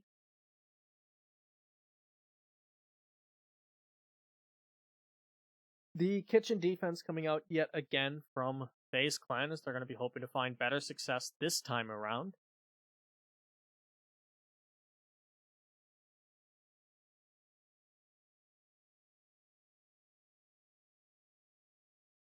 Not too much in terms of lineup changes for either team. They're going to be running the exact same. And one thing to note is the Ninjas are electing to put Kamikaze still on a hard reach, a role that is often forgone on a Coastline push, as you don't need it as much as you might on other sites. But due to running the gridlock, with the gridlock being on the table, there's a lot of utility already in the hands of the attackers. Gridlock with that pocket shotgun can even substitute in for a buck or a sledge, and you can actually see Ion showing off that pocket shotgun's capabilities, as I pointed out. And while not effective and significantly slower if you want to make holes you can get through, it's going to be effective at applying vertical pressure.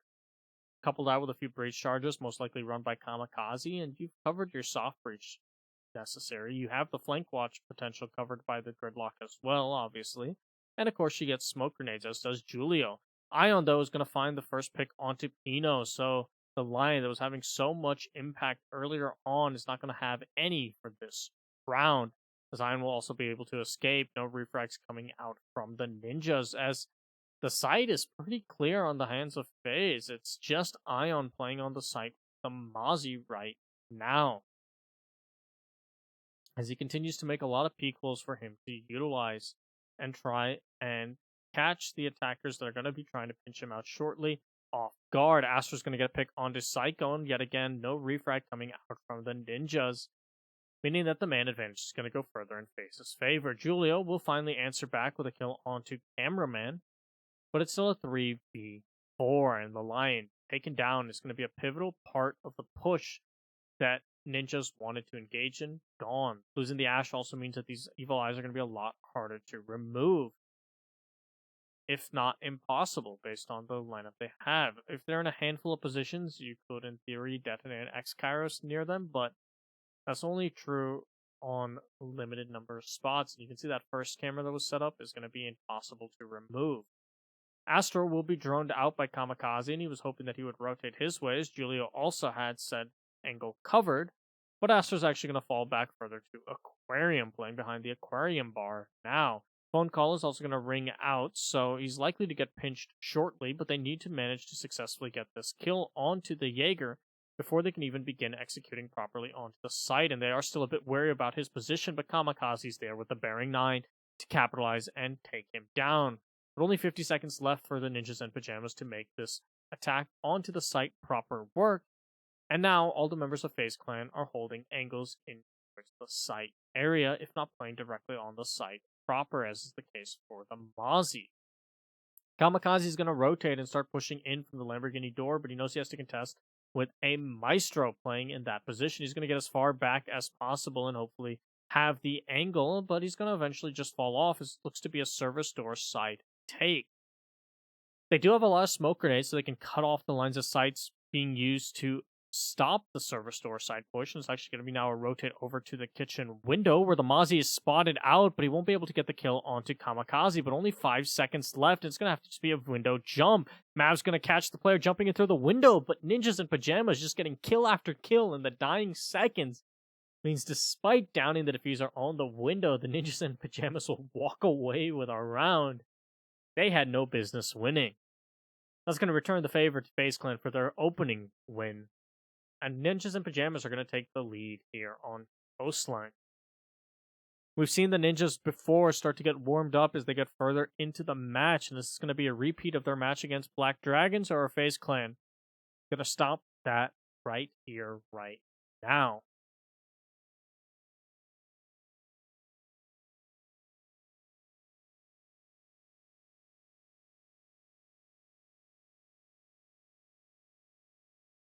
Faze Clan not wanting to gamble with that kitchen site yet again, and they do have once more their hookah defense available.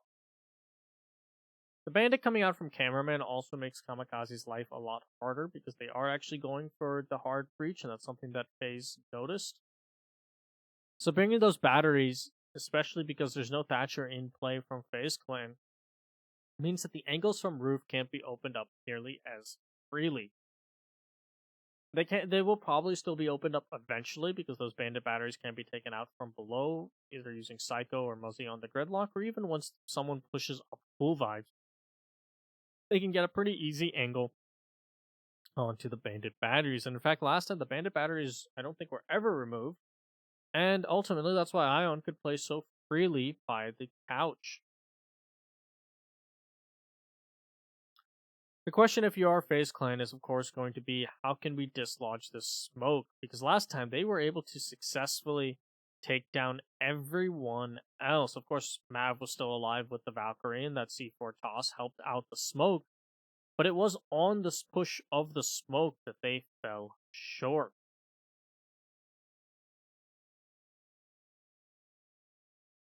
Psycho, getting the go-ahead, will just jump right into Penthouse yet again, so he can start putting pressure either onto VIP side or luggage side. And you can see that early line scan coming out to try and give his teammates better opportunity to gain map control, as Psycho's now going to be able to really push into 90 and begin droning out. And it looks like we are going to have more focus on to the VIP side of things, and they have the Hibana available to open up this long angle from VIP despite the reinforced walls.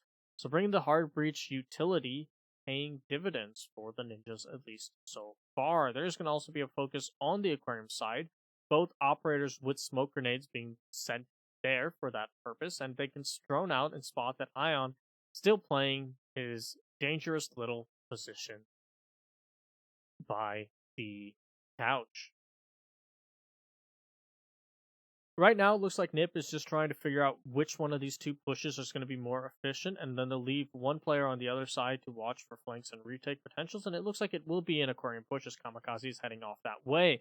But Psycho has the angle to try and lock Ion in position, as Pino will get the first kill of the round onto Mav. The second line scan going out, and they're pinging out the smoke. They know exactly where he is, and they don't want to allow him any ability to spell disaster for the round yet again. Astro not really able to push into luggage because of these gridlocks, and the phone call's also going to give away his position as a player was trying to peek him. But the gridlocks are just a bit short, so Astro's able to actually push up, but Kamikaze will win out the gunfight anyway. Pino taking down Cameraman, and Julio tagging onto Yuno leaves Ion in a 1v5. This time, they better be able to dislodge the smoke, and Psycho will be there for that purpose entirely. And the Ninjas will win on Hookah for the first time in this match, and looking a lot more dominant here on Coastline than they even did on their border attacks. As bear in mind, the one round that was stolen away by Faze Clan was all for the heroics of a singular player, not necessarily something you can rely on frequently, and proven in that round as said player, despite playing the same position, was shut down.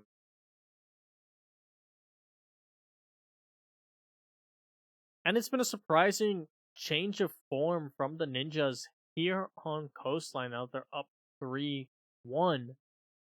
compared to Border and compared to their previous performances on Coastline, where again, Faze Clan, last time these two teams met on Coastline, it was a 7-0. And since then, Nip has been so adverse on playing Coastline, and Faze Clan even more so. But Faze Clan was the one to pick this map, which would lead you to think that Faze Clan had some plan for it. But whatever that plan was, either it was that they were just going to turn the match into something extremely attacker favored, and they just were comfortable getting one round on defense and calling it a day. But most likely they had some plans on defense as well, and the fact that they're right now down 3-1 in what have looked to be very dominant rounds on their own map pick, playing defense, which has been a bit more of the favored side lately on all maps, although Coastline I feel is one of the most balanced, one of the most with the potential to swing towards an attacker favorite depending on bans. But with things like the Capitao being banned out, it's most likely that when Nip goes to their defense, the Nomad and the Capitao banned out, they're going to be very comfortable. And right now, Faze Clan has to find that same sort of comfort on their own defenses if they want to walk away with their own map and prevent this from going to a third. Another thing I want to note is the fact that Faze Clan have gone for the Penthouse Theater defense, not a defense we've seen all too often, as Penthouse has really fallen out of the meta unless you're Team Reciprocity, which is Team Reciprocity, and they do weird things. But for most teams, Penthouse is a difficult site to hold because of the sheer amount of positions that an attacker can apply pressure, whether that be on the big window, whether that be the guitar take, and in particular, they can apply a lot of pressure from down below. And now that Psycho has swapped onto the Buck instead of the Ash, Penthouse is going to be like a dream come true for them as soon as they can get control of the Lamborghini doorway. If Psycho's able to push into the main lobby from there, or even push into bathroom, we can start dislodging these defenders. And you can see him doing just that, checking behind the bed and checking these common positions that defenders like to play, as well as just denying them later in the round, making it not positions that they can play comfortably. You can see gridlocks have also been used to act as the Buck's own flank watch, which is something that Buck often has to worry about when he's sent down below us while he's focused on the ceiling. If a defender catches on and rotates over to him, the Buck is pretty dead meat, and that's why you can see Psycho consistently checking. Having the gridlock in play allows him to have a lot more comfort, and Pino getting the first kill around onto Astra will take the Mozzie and the singular C4 off the table for Faze Clan, as you can continue to see the floor being opened up by Psycho, who guns down Cameraman with the skeleton key. Pings coming out on the position of the castle as well, and you can see the Buck just having a field day here on Penthouse and showing why it's such an unfavored site for most teams, because competent vertical play will spell disaster. Ion is still having to hold on to 90, and Mav on the Clash is focused more on the theater. Ion will actually win out his gunfight against Pino, not taking a lick of damage against the Lion, so that's going to finally get the first kill for Faze Clan. It's going to be trying to find a few more to put man count back into their favor. The only thing they have going for them is the fact that Ninjas and Pyjamas only have 40 seconds left to now execute onto the site, and they have to get through this Clash. Without a Sophia or the like to take her out, it's going to be a lot harder, but there are still frag grenades available to Psycho, or he could even go down below, provided the pings come out properly. But instead, he's going to be pushing from guitar. Kamikaze committing to the first plant, and Psycho's just in charge of holding his cross. He's going to actually rotate for that very position. Plant will go down successfully, but Mav will gun the planter, but Julio and Psycho will get 2 kills of their own, leaving it up to Yuna in a 1v2, but Julio might very well be downed, and indeed he is, so it's a 1v1 between Muzzy and the Maestro. Muzzy knows where Yuna is, but ultimately Yuna wins out on that gunfight, and he'll confirm the kill onto Julio, and FaZe Clan stealing back that round. Muzzy with a bit of an ill-advised peek into the Maestro and losing out against that Alda. Excellently played by Yuna there to pull back that round, and yet again, a heroic save pulling back around for FaZe Clan here on their defensive sets. Psycho getting taken down by Yuna as he jumps through, and Yuna finding those final 3 kills being monumental for his team. And the Penthouse defense, despite the initial troubles they had with it, working out, I guess, because the Maestro knew what he was doing and was able to kill everyone. Still not a site that I think FaZe will gamble with again, and they actually don't have the opportunity to gamble with it again, as this is going to be their final defensive set, but they've shown a good ability to pull in those off sites and catch ninjas off guard and pull them back. They did the same thing on Border, and ultimately that won them the map when they won that custom defense. The question is, of course, going to be here on Coastline, is that going to be the same story? Is winning that offsite what it takes for FaZe Clan to eventually prevail?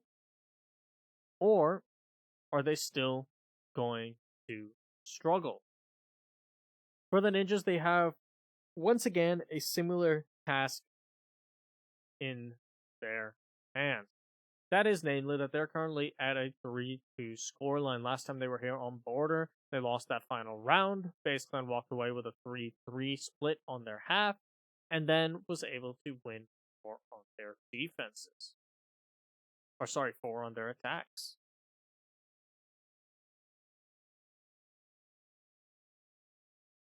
We're going to see Nip sticking with the same lineup they brought previously with Psycho onto the Buck.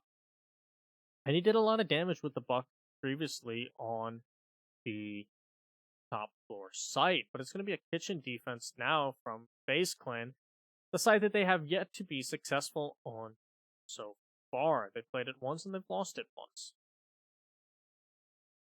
Hookah is not going to be gambled with by FaZe Clan again, despite winning it in the earlier round, as they've realized that the Lion has made it just too difficult for them to comfortably play the position they'd like to.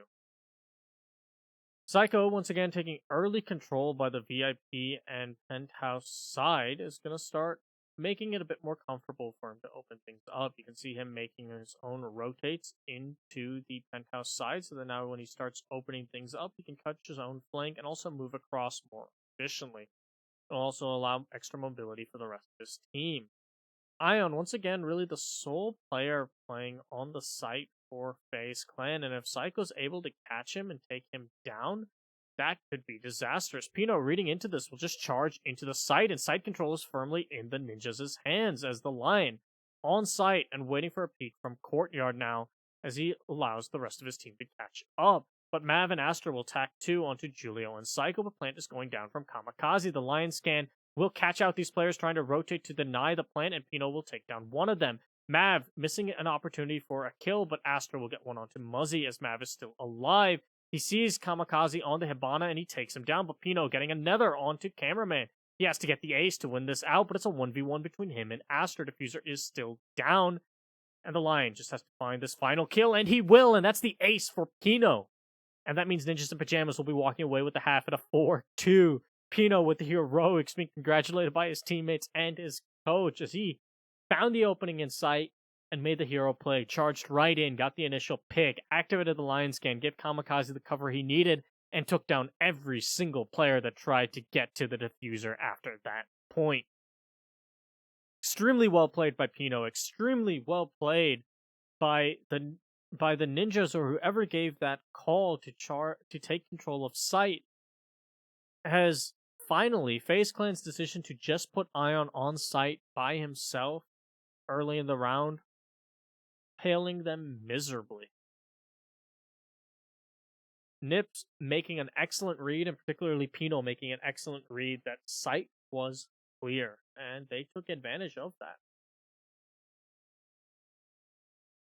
FaZe Clan had a valiant effort on their retake attempt, and they gunned down every other player of the Ninjas in the process, but when site control has been forfeited and you have that 50-round mag that Lion possesses playing on a planted diffuser, That's a tough situation for any team to work out of. And you can see how powerful Lion is during a plant or post plant scenario, as those Lion scans came out and just gave Pino all the information he needed on who was trying to deal with Kamikaze. Faze Clan didn't have the luxury of time to stop and, of course, in the words of Reddit, just stand still.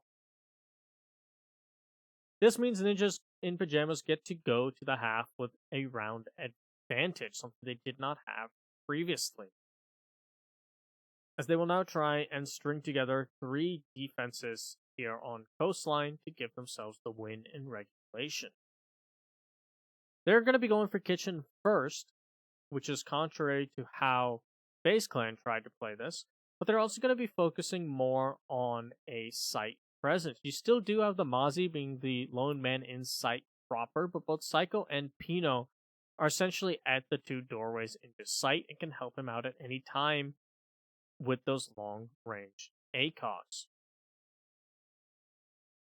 It's going to be Pino, the doc, instead of the Maestro, playing behind the front desk to contest the Lamborghini doorway, and Muzzie's going to be above him in theater alongside Julio to just give him some extra coverage and possibly rotate in to support him. They want to deny a top floor clear for as long as possible to also make the life of Kamikaze a bit easier on site, as he'll have less holes to worry about. But you can see Faze has now finally gained control of at least VIP. Muzzy is still playing inside of theater, and he keeps flirting with Penthouse, and he's actually going to find his kill from theater onto cameraman. And so your Ash has been taken off the board. The Jackal of Mav running breach charges instead of smokes indicates how much verticality Faze Clan wants to achieve, but they are sacrificing a fair bit of utility for it.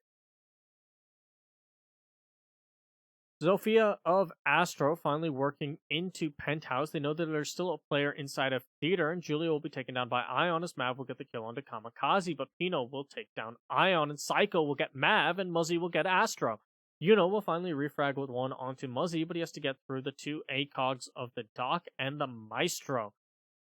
Pino is just going to be holding his angle in case he tries to leave theater, and that's going to prompt Yuna to rotate all the way around. He doesn't even have diffuser, and Psycho is actually playing inside of the site. The camera is going to spot him out pushing from Cool Vibes, and that's going to call for the rotate from both the Doc and the Maestro to watch for this kitchen or bathroom push, as they know that those are the 2 angles most likely for the Hibana to try and utilize.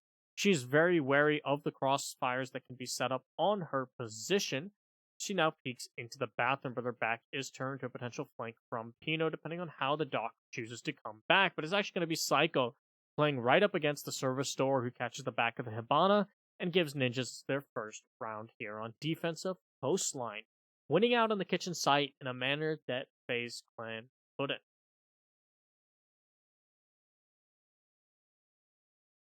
And that's a good sight for the Ninjas if you are indeed them, because unlike the victories that Faze Clan was getting on this map on their defense, those weren't really heroics from a singular player. Those weren't man disadvantage clutch up attempts towards the end. Instead, the Ninjas had control and momentum all the way through. It got a bit hairy on that first floor roam for a bit, as there was some fast picks by Faze Clan, and I think temporarily they did even up or even get the man advantage, but ultimately Muzzy did his job, got enough picks up there, and burned so much time, and gifted Psycho and Julio a 2v1. And if you're Ninjas in Pyjamas here on Coastline, at a 5-2 split right now, where you had a pretty successful defense while your opponents are really struggling on defenses and kind of stole away rounds from you. Not to say you didn't have some steals of your own with, charging in like a madman, but ultimately, it's been a much closer contest for Nip's defenses here. They've looked a lot stronger than the defenses of Faze. It is only 1 round, and Faze did win their first defensive round. So there is still plenty of time for Faze to adjust. So we're actually going to see the 3rd ACOG now being brought out. Pino's still going to be the one running that ACOG, with Julio taking up Meister duty and Psycho taking up Doc duty. And it's going to be the Kaid playing Lambo doorway this time. Lamborghini Doorway, a focal point for both of these teams as far as denying the pushes of the attack. And it's been a bit hit or miss for both of these teams, as there hasn't been a lot of contention on the doorway, which is definitely a bonus, but on some of these rounds, it hasn't mattered that there was no contention of the doorways. The rest of the attackers were able to find alternative avenues into the map and into the site. Pino is going to finally fall off of the Lamborghini doorway now, trying to rotate and potentially contest with something like Cool Vibes from below. As Psycho's still on this theater side hold, and he has not been cleared out yet, but it's going to be Astro tasked with that pushing in from luggage. Muzzy, though, does have his back, so at the very least, Psycho will have an early warning based on the death of the Jaeger, who will actually drop down, and Astro narrowly missing out on the opportunity for a kill. He doesn't know how close he was as he checks those stairs just too late, and Muzzy coming back up the stairs will light up the Zofia, but not do enough to kill her, bringing her down to about half health. Yuna will take the same amount of damage over elsewhere. And Faze Clan still struggling to figure out how they want to ingress onto the Suga site. They know they want to push in from Aquarium, but they're going to have to deal with the same problem Ninjas had. That is a smoke playing behind the bar. And Pino's going to take down Yuna, so that's your Hibana gone, and that's going to drop Diffuser as well. Muzzy will now win out on his gunfight with Astro, leaving it up to Cameraman, Ion, and Mav in a 3v5. Pino will get the pick onto Ion, so it's all of a sudden a 2v5 as that Kaid finds a lot of success. Pino with the triple kill, leaving it up to Mav in a 1v5. Pino just turning on and showing why he was picked up the moment he turned to 18 by this team. Mav will finally down the Kaid and end his reign of terror, but Muzzy is there to take down the Jackal. Pino feeling himself, and you can see smiles all over his face right now as the Ninjas in Pyjamas push us to match point here on Coastline. And I was worried before that this map ban did not go the way of the Ninjas, that this was definitely Faze's win. As the last time again they played, it was a 7-0, but it shows you how much times can change, how much teams can change, and also how sometimes it doesn't matter if you pick the map or not. You're gonna get defeated one way or the other. It's still not over for Faze Clan. They could still pull back 4 rounds in a row here on attack, but it is looking unlikely. However, their best opportunity is the fact that Ninjas now have to go to their tertiary site. And attacking the tertiary site for Faze Clan should be the most comfortable and easiest. That's going to be the double bar site from the Ninjas and Pyjamas. And you can see they finally dropped their double ACOG site. Instead, Pino, he gets to keep his ACOG. He gets to go into the Maestro duties, this time 16-4 for the young member of the Ninjas and Pyjamas. An excellent showing there from Pino right now, and he's definitely proving himself to be a huge impact player in this match. There's also going to be a lot more intel available to the Ninjas now that they're running the Valkyrie. And of course, they still have the Maestro and the Gumans from the Legion, so there should be plenty of intel on how the push is going to come down from Faze Clan. The Faze Clan bringing back the Gridlock means that they will have smokes available, as well as, of course, the utility of the Gridlock's track stingers to try and cut off the flanking potential of the Ninjas and Pyjamas. But still, Mav is going to be running those breach charges on Jackal, despite the Zofia and the Ash both still being on the table, and the Zofia, as you saw, was also running breach charges. And you have 2 pocket shotguns, so it feels like a bit of an excessive amount of focus on that soft destruction from the side of Faze Clan, especially when you're dropping smoke grenades for that purpose. But ultimately, it's something they're committed to, and it's something they've been working with. We've seen a number of these breach charges go off, so it's not like they haven't been using them, but I don't think we've actually seen the Jackal utilize them once. Which could mean that it would have been better utilized utility elsewhere if you had those smoke grenades, or even just a different operator then, perhaps. But it's what Faze Clan is sticking with right now, and they haven't even gotten rid of default cam. That's going to give Julie a lot of info on the grid lock of Ion. A bit of an odd decision there, but he'll actually win out anyway against Psycho, despite Psycho having the intel about the Gridlock's push. An excellent shot there from Ion, and it's going to help them out on this office side take into blue bar. Pino's going to be tasked with retaking onto there, and he's going to try and push through security and take a lot of damage from the track stingers, but ultimately win out on the gunfight with Ion. He's extremely low on health and finally finished off by Astro, who will push in through the remainder of security to take him down. You can see those track stingers having a huge impact. But nevertheless, Pino getting that early kill, or that kill onto the gridlock, will take down the smoke grenades that Faze Clan will be requiring for this push and make Julia's life a little bit easier. He also bought some time for his team. Astro's going to eat a couple bullets worth of damage from that Valkyrie, but Julia's going to start committing to the plant. Yuna's going to start committing to the plant behind Blue Bar. There's trying to be a flank into Courtyard, but the Jackal taking down so many players means Julia won't get there in time to deny the plant, as it will go down. It is only a 2v2 now, though, for Kamikaze and Julia to work their way out of it. And you can see Julia pushing in from security, trying to pinch alongside the smoke onto this one player inside of the offices. Kamikaze just charging out, but it's Julia to find the kill onto Yuna. But Astro up above has the angle, and they're going to have to find him before they can do anything. You can see Julia is the one that's having to rotate and do that. Astro's going to fire off some bullets, but he has to go back and check the diffuser. He's now watching it from above, causing Kamikaze to fall off. But the gas canister means that he can't deny it from above, and Julia will take Astro's life as he attempts to do so.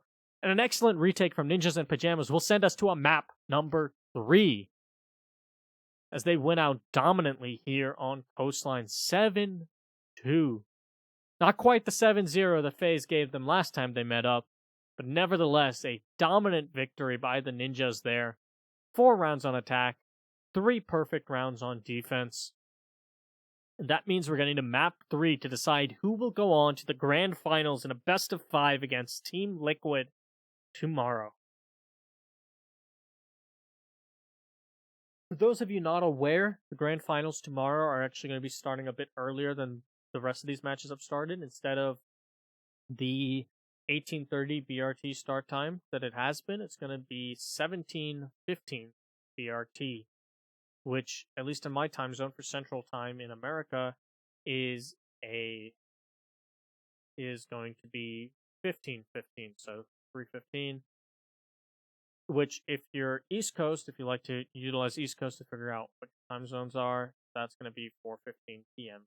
for you.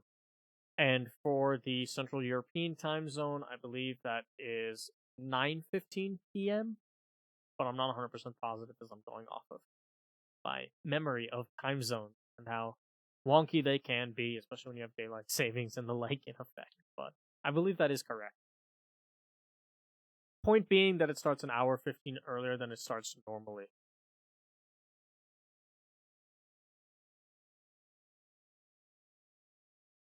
So I thought that FaZe Clan had something prepared for Coastline, because they banned it 13 times and then picked it on this map. And last time they had a lot of success against the Ninjas, so I figured they banned it so much afterwards because they were ready for it here and had a plan. And maybe they probably did have a plan, but it definitely didn't work. The Ninjas showed that they're not the same team that FaZe faced previously here, and won that map pretty dominantly, and probably gave FaZe an argument to ban it another 13 times before they try it again. And if you're FaZe Clan after a defeat like that on Coastline, I think you're now going to start getting a little worried about Raleigh coming up, where teams are now going to look at your map pool and go, okay, we know they're probably going to ban Coastline, or if they leave it up, we can probably take them to Coastline pretty confidently. Because they did not look good. They looked very confused in terms of how they wanted to push, and particularly some of their setups on the defensive side, while they caught Nip unaware a handful of times, by the end of it, Pino made that read that, oh, they only have Ion playing inside of the site. So any team watching back the VOD, I don't think the strat that was ran for that kitchen site is ever going to work again, and FaZe will have to adapt and come up with something new for said site, as most teams are now going to read into the fact that if they catch the Mozzie just by himself inside of the bathroom area, well, that's a hit the site hard, because they're not going to be contesting us too badly, especially if we push it from the kitchen side. They don't have Sunrise presence, they don't have Blue Bar presence, they don't have a ton of Courtyard presence to shut down that push. So back to the drawing board for Faze Clan on Coastline. But the match isn't over yet. We still have a third map to go. Both of these teams have shown that they are neck and neck with one another throughout their history. This is the time for one of them to break away from the pack. The question is it going to be the Ninjas, who have been on a dominant upsurgence with the start of Season 10 and have been fighting for the title of the number one in their region, and they have it in Pro League. They have it in the eyes of many around the rest of the world right now. But their competition has been Faze Clan for that title, at least in a recent performance. Sure, there's a lot of people that still rate Liquid quite highly, but Liquid has been slumping. They'll have to look to redeem themselves in our next match tomorrow, our best of 5. But for most people, the argument is between Ninjas in Pyjamas and Faze Clan. Faze, who have been on their upswing since the second half of Season 9, being undefeated in Pro League since then. They've had a couple draws here and there, and one of them was against the Ninjas in Pyjamas. In Playdate 3, I believe, of Season 10 of Latin America Pro League.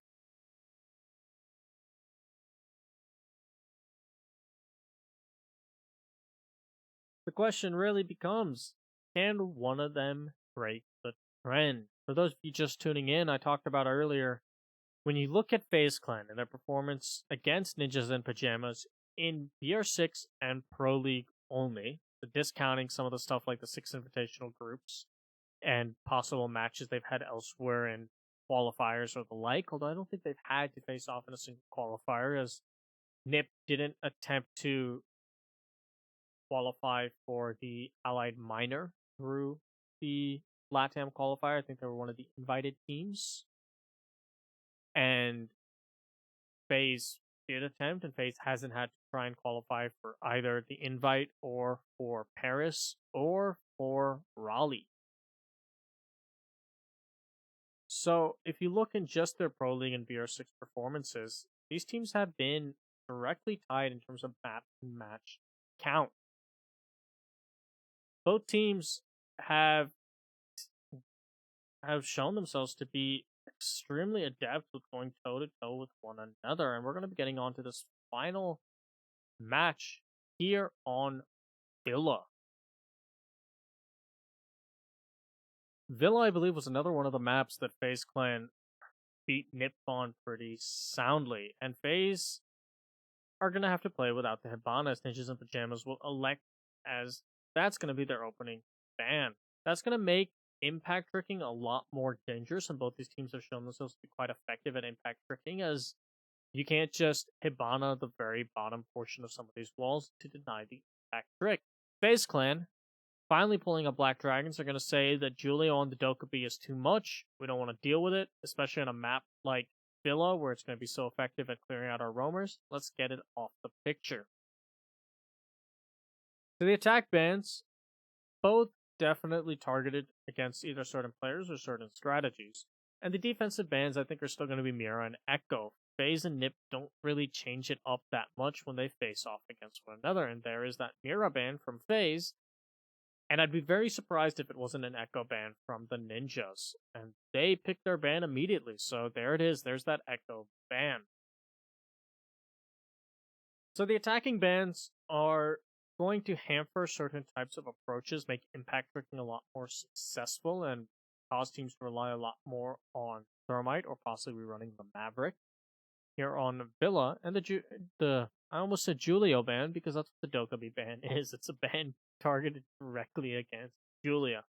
That's not to say there aren't other players that are comfortable playing the Dokkaebi. In fact, Astro has played a lot of Dokkaebi before, even post the SMG12 nerf. In fact, I've seen Astro run the Boss G Dokkaebi in BR6 before.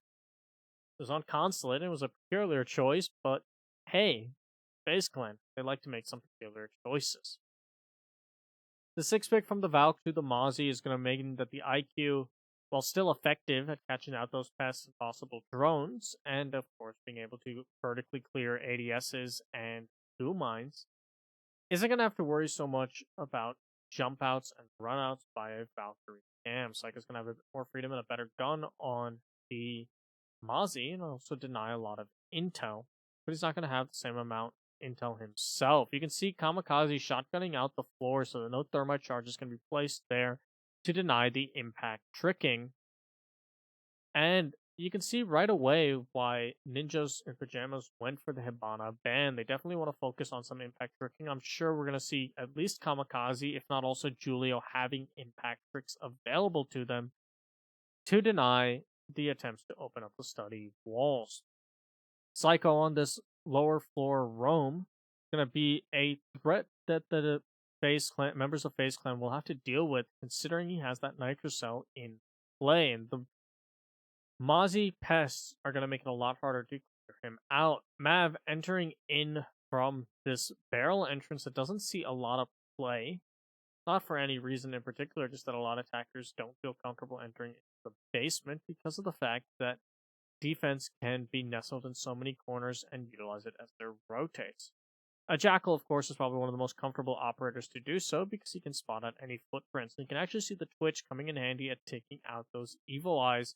So he was able to go up to the one on 90 and presumably take it out, although we didn't see the second zap come out. That was more than likely. Mav, though unaware of the player peeking from Mudroom, will lose his life to Psycho. He'll do some damage with that C7E and bring him down to about 20 HP, but ultimately that's your Jackal off the table. I'd say your only set of smoke grenades being gone, but Faze Clan still aren't elected to run smoke grenades on the Jackal. And the refrag attempt trying to be brought in by Cameraman, not successful onto Psycho, but he will get Muzzy, and that's your Jaeger gone, and that means that study control can finally be taken by the members of Faze Clan at about the halfway point of the round. Astro dealing with possible other intel. I think might have been another Maestro camera set up inside of study, and that might mean that both Maestro cams have been taken out, as the thermite charge will detonate onto the wall. No impact trick coming out from the ninjas, and study control will be completely forfeited over to Faze Clan. Pino, alongside Julio, are going to be the two tasked with holding inside of Vault. It's unlikely that the vault wall will be opened up effectively by the thermite at this point, especially because impact should still be available to Julian. There's only one thermite charge, and Kamikaze jumping out will actually take down the thermite. Ion's there with the refrag, so the smoke goes down for the thermite. But at this point, I think that's a trade that you're comfortable making if you are the ninjas, as you still have Psycho on this potential retake, and you have Julio and Pino to play inside of the site, and no more walls can be opened up by the thermite. You've lost out on those gas canisters, though, so it is a very equal trade, and the first plant attempt is coming down from Ion. The impacts being unsuccessful, but Psycho will take down Cameraman in the process. While plant goes down, Astro's going to gun down Julio, so it is a 2v2, but Psycho's going to get Ion. That's his third in the round, leaving it up to Astro, whose position is known on the study balcony. But Psycho just runs right in front of him, not relaying that intel just quite yet, and Astro able to gun down Pino, despite the fact that Julio should have been able to call out that Astro was playing here on the study balcony. An unfortunate situation if you are the ninjas, as they look poised to take that round on the retake alone, but fell short because of Astro. The man has proven himself to be so powerful on a number of operators, be that the Twitch, the Ash, the Zofia, and he's going to make the members of the ninjas pay. Pino does a lot of damage to Astro, but ultimately it's the final bullet that matters, and that's the one that Astro lands. So good resurgence from the members of Faze Clan here on Coastline, not allowing Nip to carry through as much of the momentum that they had previously. Now, Villa is a map that we've seen both of these teams play a fair bit. Faze has even used this on some more international stages, as they played Villa against Penta at DreamHack Valencia, and they defeated Penta on this map and showed everyone the concept of nesting thermite charges using the soft wall to try and avoid an impact trick, but ultimately it's been disputed as towards whether that is effective, and it looks like it isn't, but it caught Penta off guard, and it's also a trick that does require you, I believe, to slightly change the trajectory of your impacts grenades to actually consistently catch the thermite charge if it has been nested in the soft wall. Nevertheless, Ninjas in Pyjamas have also played this map a number of times. In fact, this map was the reason they did not make it to Milan, and it might be the reason they don't make it to the grand finals of BR6 if Faze class has something to say. Ninjas in Pyjamas played this map against Team Liquid, playing with a coach in the final playday of Latin America Season 9. If Ninjas in Pyjamas won, they would have been going to Milan alongside Faze Clan, beating out Immortals for that spot. But ultimately, they were pretty soundly embarrassed by the members of Team Liquid. Psycho being taken down early this time around, but Astro extremely low on HP. The Evil Eye tried to finish him off, but it looks like they were able to get the shot onto it. So Astro doesn't have to worry about being taken down because of it. But yeah, if there had been one more zap, we would have a dead Zofia right now on our hands. Ion's still wary of pushing into study as they're expecting someone to peek the hallway. And indeed, there is a player waiting to do that. In fact, there's two players as another starts to push up the red stairs for that purpose. A frag grenade being prepped by Ion, but he's going to have to decide which target is more important. He throws it towards the stairs, but that's where no one is. Yuna will get Muzzy, but Kamikaze will get the refrag onto Ion. So there are two extremely lit members of Faze Clan, and the gas canister from the smoke could spell disaster for Faze Clan right now, as both members on the study side push. Yuna and Astro are in blinking health.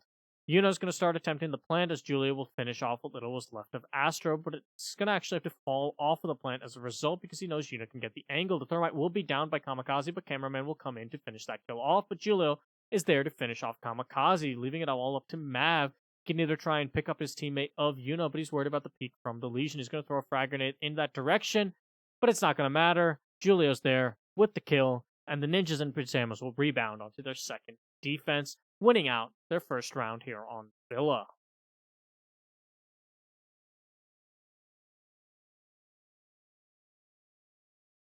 For Faze Clan, an explosive entry with Astro feeling confident enough to take the gunfight against Psycho and winning out, but he lost a lot of health in the process, and that sort of slow bleed was kind of the nature of the story. Ultimately, while they were able to get study control fairly effectively and efficiently, they took so much damage in the process and even lost one member that when they then began to funnel in from the rest of study, Julio, who remained uncontested on the bedroom side, could easily take down every single player in his one-on-one gunfights because they were just too low to deal with him.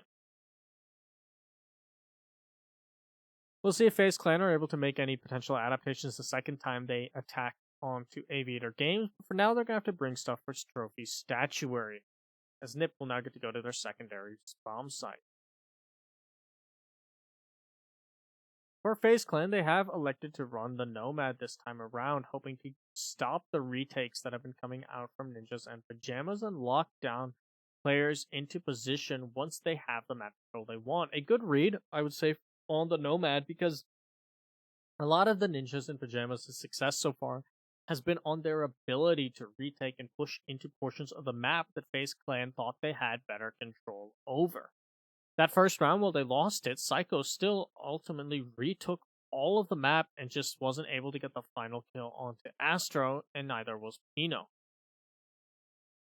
So, if you're Faze Clan, the Nomad adaptation can definitely pay dividends, and I think that the Jackal is finally running smoke grenades. Another thing that can help them out quite a bit on this push is you can cut off angles like the one Julio was playing when you try and funnel in. And indeed, he is finally going to be running smoke. It's actually going to be Ion this time on the Jackal instead of Mav.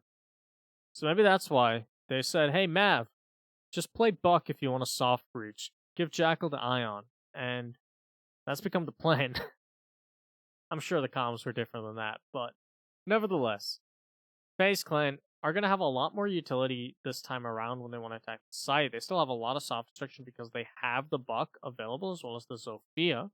And Cameraman's going to be able to deal with some of these ADSs and Goomlines, but there's actually not a lot of utility that the IQ can take care of being run by the Ninjas. Ion looks to be the one tasked with pushing in from the study side, and if you're going to have to solo push with anyone, it's going to be your Jackal, so he can catch out footprints and know exactly what he's dealing with. The Buck of Math, having taken full control of Bathroom, is going to start pressuring into Astronomy, where you can see, I believe, the Maestro of Pino playing. And Ion is actually going to take down Psycho, pushing in from the Study's side. Cameraman is going to take down Julio as well, and Muzzy will bail out before he has the opportunity to get the refrag onto Ion, as Cameraman just has side control, but he's taking a lot of damage from this goo mine, and Kamikaze is going to take out his partner in Astra. Muzzy will finally equalize things by killing Ion, but Cameraman picking up 2 means that it's still a 1v2. Make that a 1v1, make that a 1v none.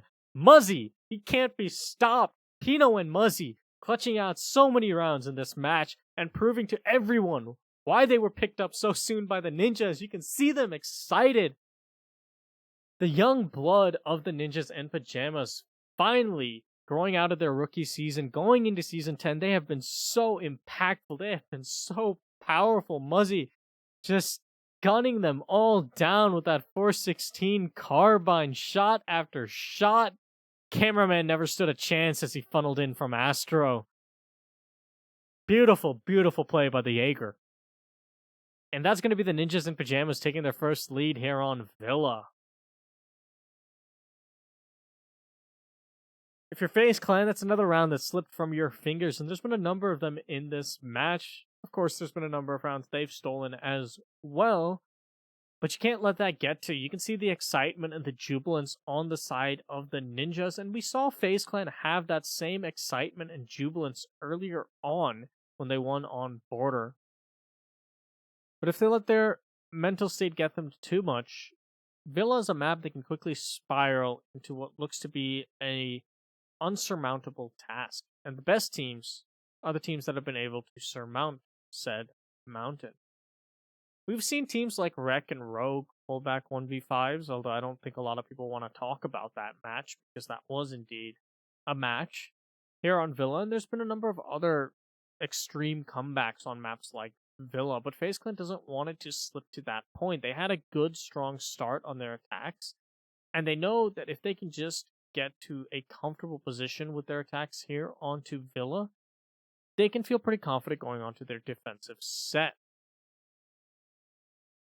The Finca being run by Yuno is going to allow for a lot more aggression from the members of FaZe Clan, and it'll also sort of help with the goo mines being employed by Julia. While a goo mine will knock a player out of the Finca boost, can, I believe, Finca boost out of a goo mine. And since there's no smoke on the table, the hardest counter to the Finca is not in play.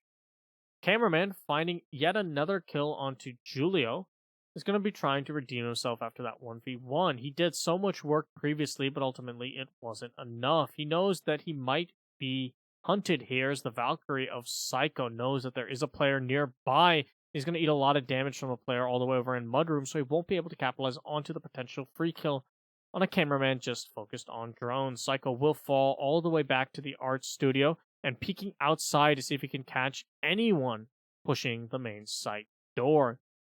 Reminded that Ninjas and Pyjamas are going to have to defend the tertiary side, and Ion is just in alongside Yuno, who starts to go for the plant. Cameraman is covering for the retake potential, and Ion's going to take down Kamikaze. His plant should go down successfully, and indeed it will. Psycho trying to catch players that rotate out, as is Pino, who's going to actually jump out and rotate into the site, but he will be detected at the last second. The Mozzie will drop in to assist him, but Ion's going to get the kill on to Pino, but the Nitrocell coming out will take down Ion with a frag grenade. Will take down Muzzy. Nitrocell coming out from Psycho, but it's not enough, as Yuno is there for the kill, and FaZe Clan will equalize at a 2-2. An excellent recovery there from FaZe Clan, and definitely something they need, considering the way the previous attack slipped out of their fingers. They couldn't let Ninjas and Pyjamas use that to gain a lot of momentum and steal away yet another round. And they came close to doing that in that retake scenario, but ultimately the desire to put so many members off site backfiring for the Ninjas. However, that was their tertiary site, and they will now be allowed to go back to Aviator Games and Trophy Statuary the round after this to try and put themselves back up, and hopefully, if you're the Ninjas, a 4-2 split at the half for Villa.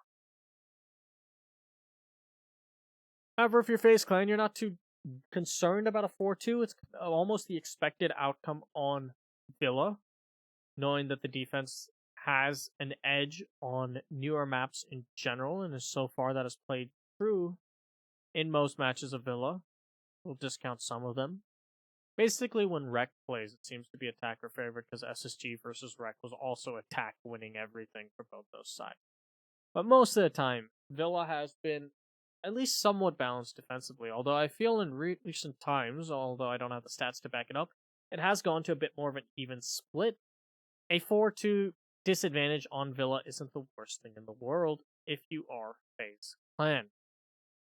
However, if Faze Clan is able to walk away with one more of these rounds, that's going to put the Ninjas in a bit of a tricky situation, as they definitely wanted to run up the score here on defense. For this trophy statuary defense, the Mozzie has actually been dropped now. Psycho instead put onto the Legion, and Julia is going to be rotating over to Valve duties. The flexibility that I've talked about again and again on my broadcasts is being shown by Ninjas and Pyjamas, and Faze Clan has also shown it to a degree with some of their change-ups on who's playing what role as well on their attacks, and then especially when we go to the defense. But it's something that I feel makes most teams a lot stronger, is the ability to have players rotate to different operators depending on necessity. Pino yet to find his first kill of the round, or first kill of the map, as is Mav. Both of them sitting at 0 kills throughout these 4 rounds. And while Mav isn't necessarily put into a ton of positions where he's expected to get kills, the impact play of Pino was so impactful on their victory of Coastline. So if Ninjas and Pyjamas want to repeat their performance on Coastline, they're going to be hoping he shows up sooner rather than later, especially since Muzzy has just been alive on Villa. Pino, though, has been on more of the site-centric roles, and he came close to winning out that 1v1 as well, the first real gunfight he had been put into, so it's not like he's been slacking too hard either.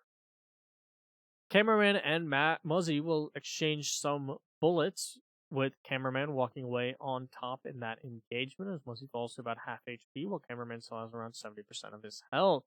Psycho, he's been on this bottom floor roam time and time again, and we've seen him be so effective on the retake as he currently hides behind a chair, hoping to not be spotted out. And as I mentioned earlier, Pino finding his first kill of the map onto Astra, taking out the player so impactful last time Faze Clan won this site. Mav, though, will take down the Jaeger with a frag grenade, and that's going to equalize the man count. Health advantage, though, in favor of Faze Clan, as Pino and Julia are both quite low on health, whereas Cameraman and Mav have taken some damage themselves, but taking a lot of damage now as well, means that health advantage will swing in favor of Nip. Mav also extremely low on HP all of a sudden, as the Ninjas and Pyjamas brace for the final onslaught in the last minute. This Jackal ping is going to give away the Valk playing inside a vault, but there's not a whole lot you can do to dislodge her, and Psycho's going to get the pick onto Ion, so the Jackal will be off the board entirely, and that's going to be your smoke grenades gone for Faze Clan. Both Yuno and Mav so low on health and still having to contest against a smoke could prove detrimental for the members of Faze Clan. Cameraman's going to have to be tasked with overwhelming the site, but he won't find anything as Julia and Kamikaze will cut them both down. Mav gets his first kill of the round onto Julia. That's his first of the map, but Pino's there to shut him down. And the Ninjas and Pyjamas going up 3-2 on their defensive set here on Villa. They're going to be looking to close things out on Trophy Statuary. Both Pino and Mav finally getting kills in this round, but ultimately Pino will come out on top, getting 2 kills in the round and starting to come alive for his team just when they need him most. Faze Clan really struggling to do much after study control. They're able to get study control fairly consistently, and that seems to be the bulk of their planned push, with Cameraman pushing in from the bedroom side or some other angle to support his teammates that are focused on study. However, every single time they've gained control of study, even if they have a man advantage, they've taken a lot of damage in the process, and that's made it a lot simpler for the anchors to weed them down afterward, or Psycho when he's going for his retakes, because they also have to be worried about him as he continues to live elsewhere on the map and push in at the last moment. The Jackal that would be the most effective for dealing with the fact that Psycho's so far isolated from the other players has yet to get pings off on Psycho, and that's also hurt FaZe Clan on their attacks quite a bit. They're going to be running the Finka yet again by Yuno, which is something they tried previously, and it was successful on the Dining Kitchen attack, but this time Ninjas and Pyjamas do have the smoke in play. In addition, if FaZe Clan rushes too hard, the Frost Mats of Psycho being run could prove detrimental. Trophy Statuary is probably one of the best sites for Frost. Not that there's a ton of amazing ones, but because of the nature of the bedroom, you can set up some effective Frost Mats that can't be taken out too easily, although a number of them can still be taken out by Upside Down Repel if they're drowned out. But the big thing about a Frost Mat is if it stays intact and it isn't removed before the attacker is vaulting through, he either has to take the Frost Mat or take the gunfight with whoever's watching the angle. Either way, he's going to get downed or most likely killed in either one of those engagements. So it slows things down for the attack quite significantly when played properly, and especially if they're not thrown out. Astro throwing out his stun grenades just to check in case there's some sort of bandit tricking and burn out potential ADSs so a frag grenade can go flying over. But there's no hard breach in play, so it's not actually designed to open up the wall. They just want to figure out Kamikaze's position and take him out, most likely with a frag grenade tossed over that master bedroom wall. Pino is going to rotate into Astronomy now to try and support for a potential push from the bathroom side. And the first gas canister is going to come out at the halfway point of the round just to stall out the master bedroom push a little bit longer. So Psycho and some of the other further offside players of Ninjas and Pyjamas can rotate in to protect Kamikaze. You can see Psycho taking up position at the end of the 90 hallway, holding towards the red stairs. He's going to be in a gunfight with Ion sooner rather than later, regardless of if he knows it or not. Muzzy, though, is on the flank, and he could potentially do some damage. Kamikaze, who was never dislodged from his position, will get Astro. Pino with 2 onto Yuna and Cameraman, and Psycho gets another onto Ion. Julio with the final kill of the round, and that's going to be a flawless round to close out the half for the Ninjas and Pyjamas as they go up 4-2 on their defensive set of Villa. Now the real struggle is going to be the attack. The Ninjas have to show that they have the same competency and confidence here on Villa on their attack that they had on their defense. And if you're FaZe Clan, you're going to breathe a sigh of relief because despite the way some of those rounds turned out, you ultimately still did walk away with a 4-2 split on your half. Something that is salvageable if you are the defense. However, speaking of overtime and what that might entail, should this map go that far, I believe BR6 follows the same rule set for the overtime on the deciding map, and I think the way that works is that the team with the better round differential gets first pick of overtime side. Since Ninjas and Pyjamas had won 7-2 on Coastline, in theory, Ninjas and Pyjamas should get to start out on the defense. However, I'm not entirely sure if that is the case on overtime, and if you're the Ninjas, you're just hoping it doesn't get to that point anyway. 3 more rounds are what separate the Ninjas and Pyjamas from facing off against Team Liquid in the best of 5 grand finals tomorrow. They're going to be hoping to get those 3 rounds.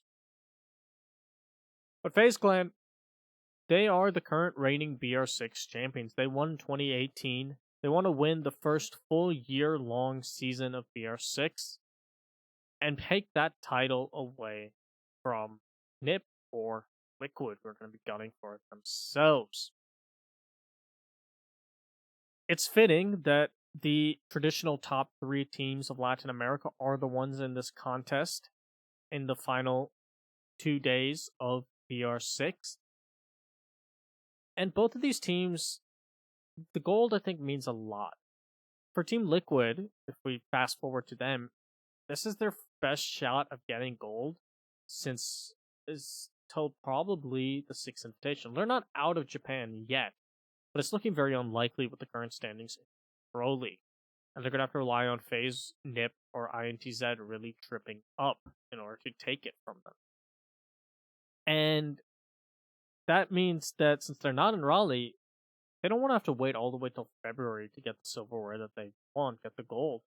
If you're Ninjas in Pajamas or Faze Clan, Faze won the previous BR6 season, but Nip has yet to win any gold medals under the organization of Ninjas and Pajamas. When they previously won, it was under Black Dragon. They won a BR6. Both Faze and Liquid have gold medals to their names. Faze for BR6 and Liquid for Atlantic City, as well as some other events. Cameraman with the jump out, though, is going to wipe out Pino, and that's your Jackal gone. Smoke grenades and all the utility that Pino has will no longer be available to the Ninjas.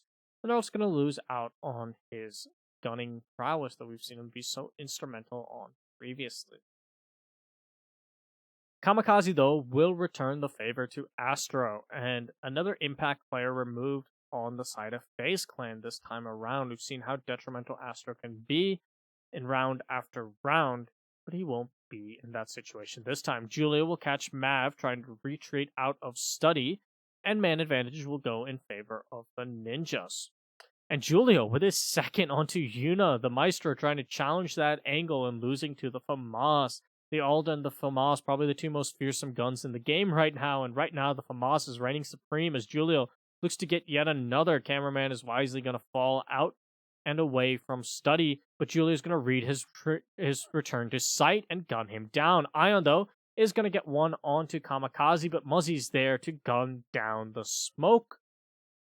And Ninjas in Pajamas winning the first attacking round in fairly dominant fashion are looking poised and ready to meet Team Liquid. And a repeat right now of their performance from yesterday's Playday, where they drop the first map and come alive on the next two. It seems like with the Ninjas, once the momentum starts rolling for this team, they just can't be stopped. And Faze Clan, they're going to have to try and find something that works. They want to begin to claw things back and be the ones to face Liquid instead. For Faze Clan, they have been so strong in their region and internationally for the past almost 6 months at this point, if not longer. Ninjas and Pajamas are the one challenger to their title right now of LATAM's strongest, and they are the ones in the lead in Pro League, but as far as head-to-heads go, there hasn't been anything definite, because the one match they've played in Season 10 has been a draw. This best of 3 is their best opportunity to prove that no, they are still LATAM's strongest, they are their best, and they're going to prove it when they go up against Team Liquid, who have been struggling. But right now, things are not looking good if you are Faze Clan, as that's one of the 3 rounds the Ninjas and Pajamas need to lock things out here on map number 3 of Villa. And winning out on your first attack on Villa, especially when you have so much momentum already in your sails, if you are the Ninjas, it's going to energize the team. It's going to rejuvenate them. And you've seen the varying degrees of emotion between both these teams right now, with the Ninjas being ecstatic in a number of these rounds, whereas Faze Clan, they're struggling to find what works right now. And they're going to reattempt the Aviator Games hold. They also won Aviator Games on their first attack on Villa. So they'll probably reason that, hey, we won it last time, and they adapted, we can do the same. And then we can push this to a 4-2 split and push this to overtime. I don't think if you're Faze Clan, you're realistically expecting to pull enough rounds in a row here on Villa to win this match outright here in regulation. Because a barrel of a 5-2 is a very, very difficult scoreline to recover from in that sense, but they are still confident, I believe, in their ability to push this to overtime. Nothing else. A pre-play C4 from Mav, hoping to catch out players pushing in from the master bedroom side, and that's going to also assist Astro, who's playing inside of Astronomy.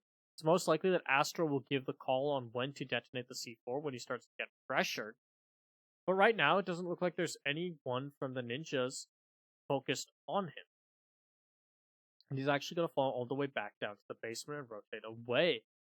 Yuna is still watching the black eye to let Mav know when to detonate that C4, and this read could be effective, and indeed here comes the target, the Zofia walking right onto the C4 The trap was laid and was activated by Faze Clan and Psycho, going down to an early grave. The Zofia will fall. Faze Clan looking to try and bounce back on their second defense. You can see Astro and Mav, though, both now need to return to site and come back up from the basement, as does Cameraman. There are 3 players stacked up on this stairwell trying to return into Astronomy's side, as Kamikaze has just pushed all the way into Trophy. The read on the master bedroom side take from Ninjas and Pyjamas was correct by Faze Clan, but the question is this retake approach where you have so many members stacked up on Astronomy stairs going to pay off? If there's proper flank watch in position by the Ninjas, all 3 of these players could prove completely ineffective trying to retake. It's also going to mean that it's just the Smoke and Maestro holding out on site for quite a while on their own. But there goes the call for Cameraman and Astro to surge up the Astronomy stairs and into Statuary, Mav joining them as well. And the 3-man retake has so far been successful. No one has been caught out just quite yet, and Astro is going to try and get a kill off of this retake. Ion's going to actually be the one to finish things off. Cameraman takes down Kamikaze, but Julio will get an answer back for the Ninjas, as it's now 2v4, the Jackal and the Twitch, staring down a potential round loss, as they're going to have to try and recover things. The Maestro was taken down, so that was one of your site players gone, but you can see all of these players holding on from the red stairs side, means that the funnel in from study door won't be possible. The smoke grenade will have to be thrown out to try and defend themselves for that run out, and Pino's going to actually try to pre-fire into it, but he's not going to connect anything, and instead will take shots himself. Julio gets the call to try and flank up red stairs, but this barbed wire is probably going to alert the defense to his position, but he's actually going to make it up successfully and catch Cameraman with his back turned as he now pushes in. Pino will pick off another onto Astro. Pino will fall now, or Ion will get Julio, but Pino will get another onto Ion. It's a 1v1, but time is there for Faze Clan. And what looked to be a fully Faze Clan round was almost stolen away from the Ninjas there by Julio and Pino, coming so close and making all the right reads on how to push into sight in a 2v5. Ultimately, the thing that cost them the round was time and time alone. But a huge set of kills there from Julio and Pino, and the Ninjas are likely to be feeling all right with their performance there. They know this is still Villa, it is still typically defensive favored, but they have now gone to the primary bomb side of Faze and won it outright once and almost stolen away a 2v5. If you are the Ninjas right now, you're probably feeling pretty comfortable. You just have to win one more round to guarantee overtime, and you just have to win 2 more outright. You know that even if you lose Trophy Statuary here, the Faze Clan will have to go to one of their tertiary sites. That's a brilliant opportunity for you to push this to overtime. And then they're going to have to try and defend Aviator Games again. And you have so far proven to be quite efficient taking it. Bear in mind that the strategy employed by Faze Clan of the pre-play C4 will not work on Psycho again, so it's not going to be an early 5v4 either. So if you're the Ninjas, you're pretty comfortable right now, even if you lose this next round. But of course, this is going to be your first test of how effective you are on attacking onto Trophy Statuary, as Faze Clan has yet to play this bomb site. So the Ninjas might be able to just win things outright here on Faze Clan's secondary site. But it is a bit unlikely considering how powerful this site can be. Psycho, now on the gridlock, instead of the Zofia that we saw him playing previously, is once again going to be bringing a lot of utility for his team and deny the retake sort of strategy that Faze Clan employed previously. Now, they don't know if Faze Clan has a similar plan for this bomb site compared to Aviator Games, but if they do, it's going to be a lot harder should Psycho get his track stingers in the proper positions. Ion now on the mute instead of the smoke that we saw him playing previously, but is going to be functioning in a similar role. However, there should be a decent amount of intel denial available to Faze Clan as a result. See the alibi of Cameraman once more trying to retake on towards the Astronomy stairs and pinch alongside Astro, who's coming up the red stairs from basement. Faze Clan really trying to utilize all 3 floors of the map to slow down ninjas in pajamas and collapse upon them. Cameraman will go all the way over into bathroom, reading that the ninjas haven't really pushed in where they'd like to just quite yet, but the jackal pings coming out on Astro will cause him to fall off of his own flank. Ninjas in pajamas just pushing in pretty single-mindedly from the study side. And this Astro heavy presence from Faze Clan will need to pay extra dividends. Ion will take down Psychos, that's your gridlock off the board. A long-range Nitro Cell toss coming out from the Mute. Pino's going to be tagged in to try and pinch him off. But you can see those Mute Jammers having a lot of effect and making it hard to drone out the trophy side. Ion's position is given away, and he's going to have to try and peek and win this gunfight against the Jackal.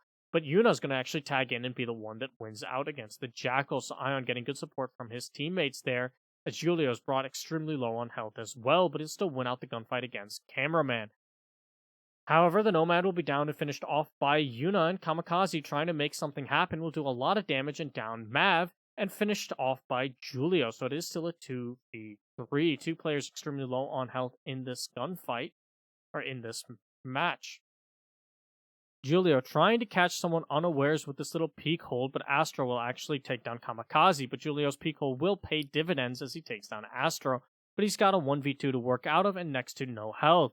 Not helped by the fact that he hits the alibi decoy, which is going to mean that his location is known, and make the pre-fires a lot easier for Faze Clan. He's just hoping this Mute peeks into him, but he doesn't know about the Maestro's position. He's very worried about it, almost hits another alibi, and it's the Maestro to pop up and capitalize on the sound of that bullet to give Faze Clan their second defense and win out trophy statuary.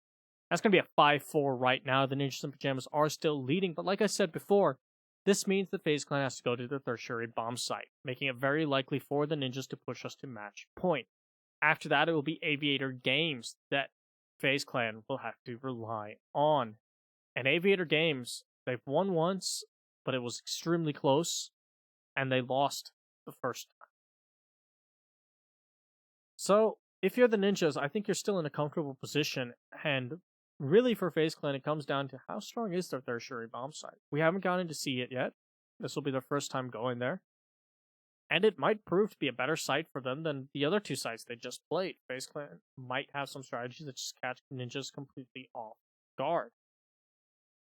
And if the Ninjas do lose on attacking this site, then you do start to get worried about this 5-2 lead and the possibility of Faze Clan even winning this out in regulation increases exponentially as they will get to defend their two primary sites again, but we have talked about how difficult Aviator Games will most likely be when Faze Clan has to return to it.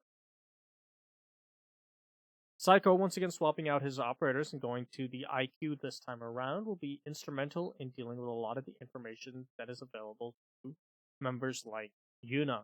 In addition, it means he won't be caught out by a C4 pre-placed trap the way he was previously, and I'm sure he's going to be breathing a sigh of relief. Salt. Pino is also swapped over to the Buck, a role that we've seen him do a lot of damage with before, but that means there's no more smoke grenades available to the Ninjas. For Faze Clan, they are once again going to be running this Mute that has been quite effective at slowing down the droning potential of Ninjas in Pajamas, and you can see these three members of Faze Clan, Astro, Cameraman, and I believe Yuna, all up above, roaming about, and likely going for later round retakes like they've done before. Julio will spot out the head of one player on drone, and he'll lose his Twitch drone in the progress, but no Maestro cams for him to take out.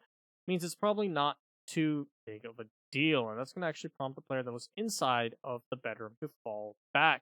Julio's going to drone out the bathroom and make sure that it's clear, although he can't check the bathtub proper with the Twitch drone because Twitch didn't make her drones capable of jumping.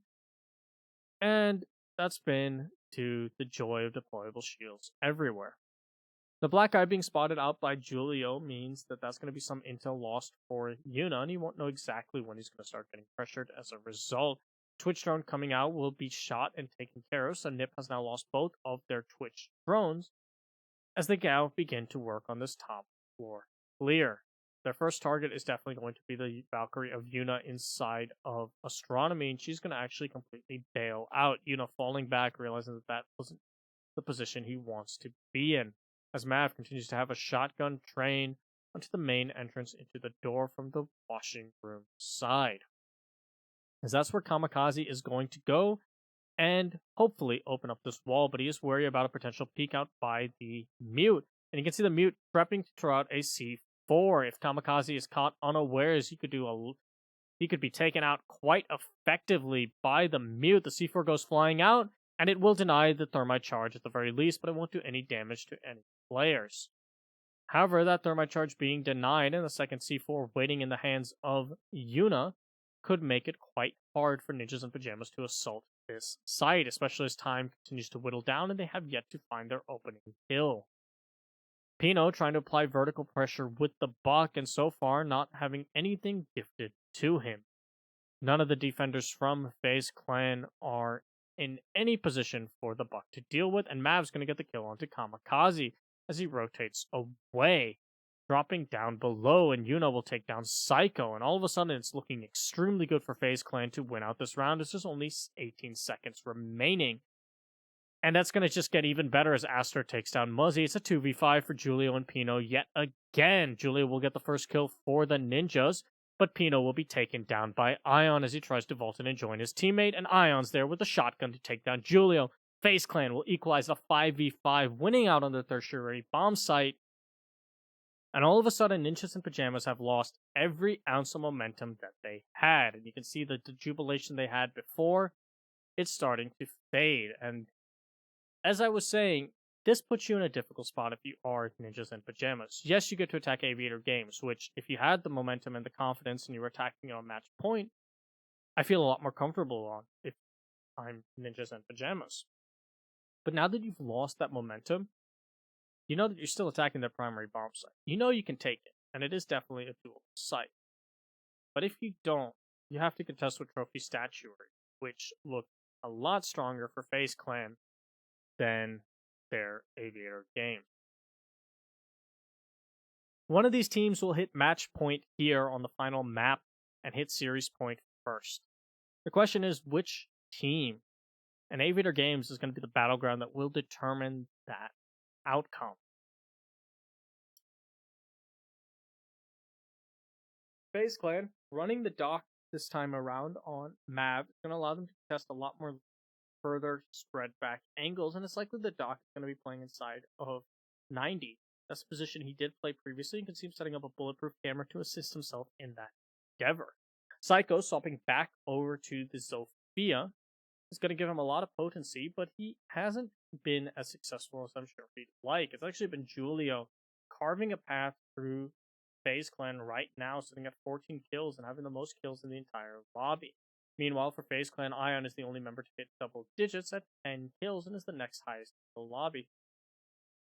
Both players proving just how detrimental they can be to the enemy, and both players are going to be relying on the rest of their team to really start kicking into gear if they want to walk away and be the ones to face Team Liquid in the best of 5 tomorrow. For both these teams, Villa has proven to be a lot more even of a battleground than Coastline was, and possibly even more than Border if this match is pushed overtime.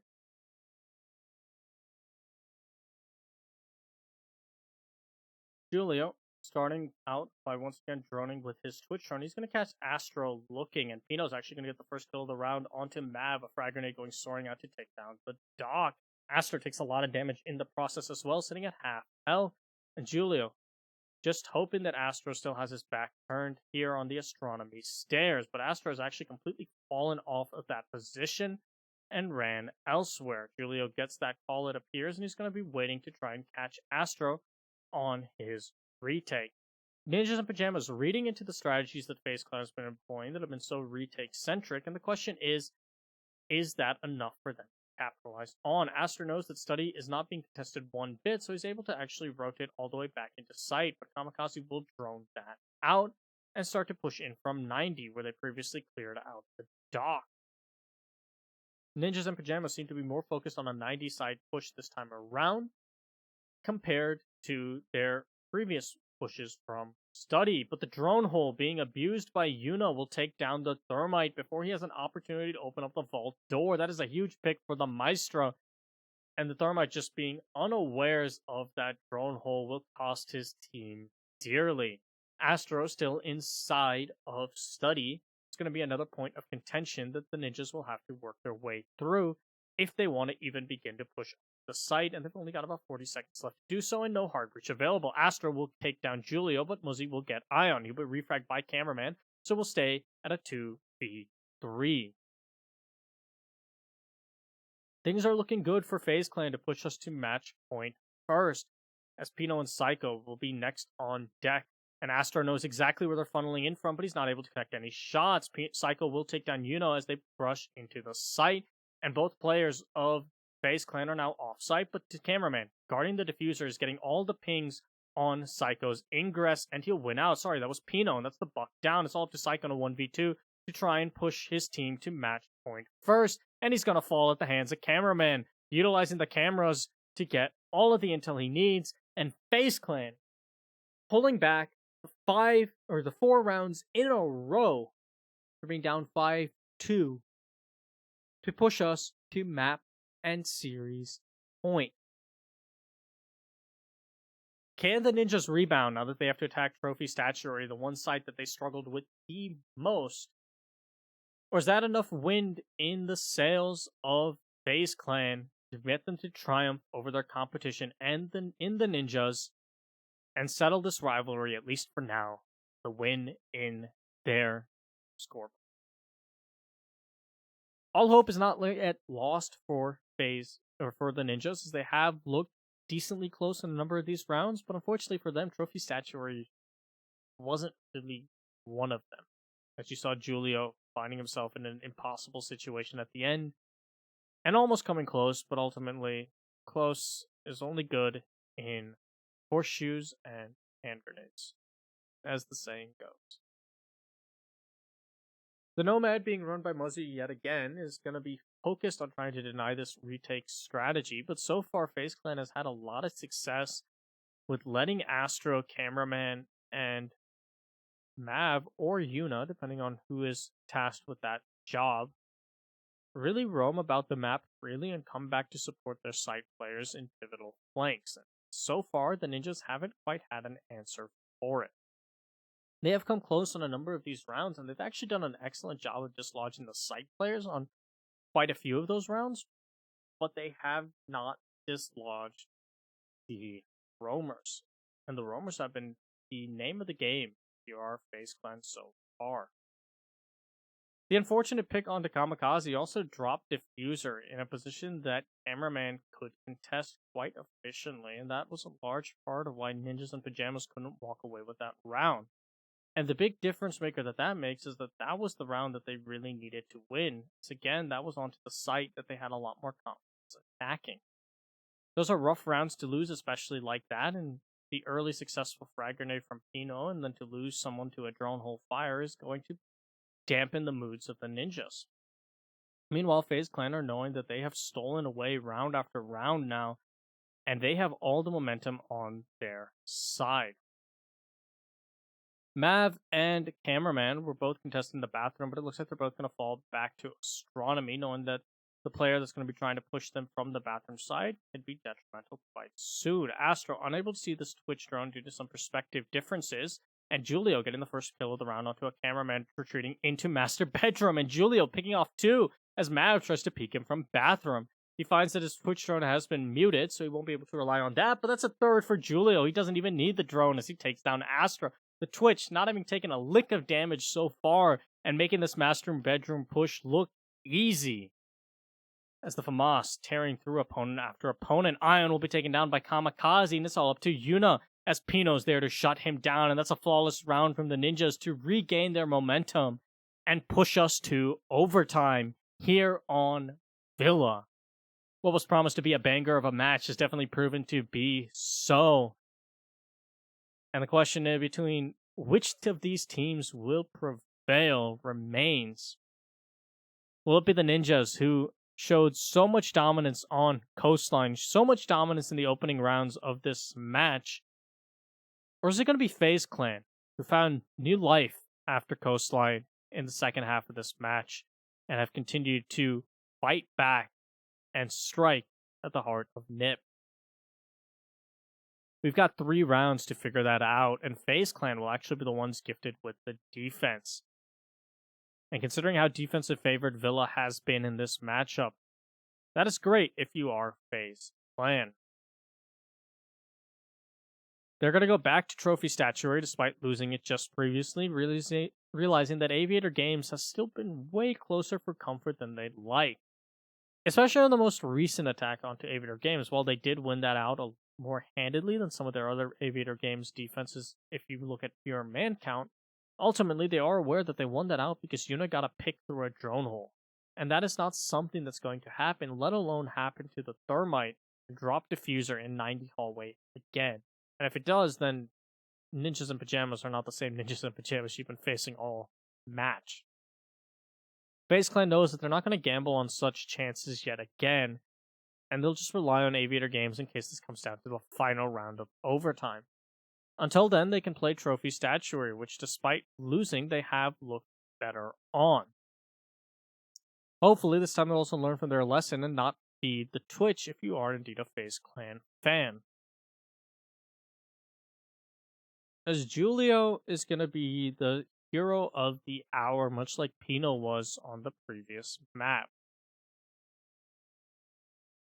For Faze Clan, you're going to have to wait and hope that one of your players steps up and shuts him down. Mav knows he's going to be pushed on from the 90 side and has the dock ready with the long ACOG, as Astro is also in position to help him out. But the drone will spot out Astro, causing the Jaeger to completely fall off of red stairs. Remains to be seen if a player from Ninjas in Pyjamas goes to try and pinch him or has his retake covered, but it doesn't appear to be the case. However, this does mean that Mav has to pretty much solo hold onto that push.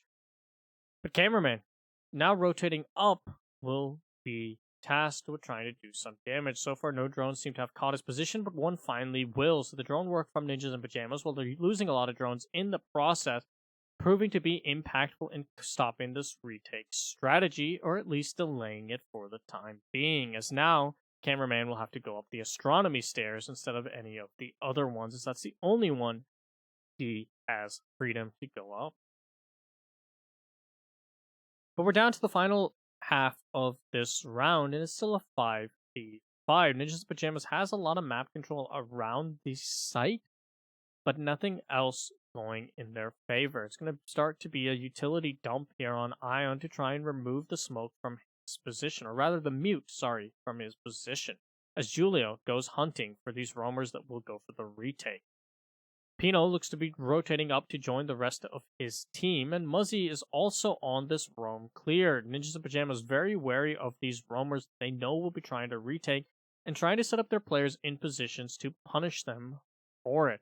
As you can see, Julio now rotating all the way over to Astronomy side, but he spots the open hatch and thinks better of it.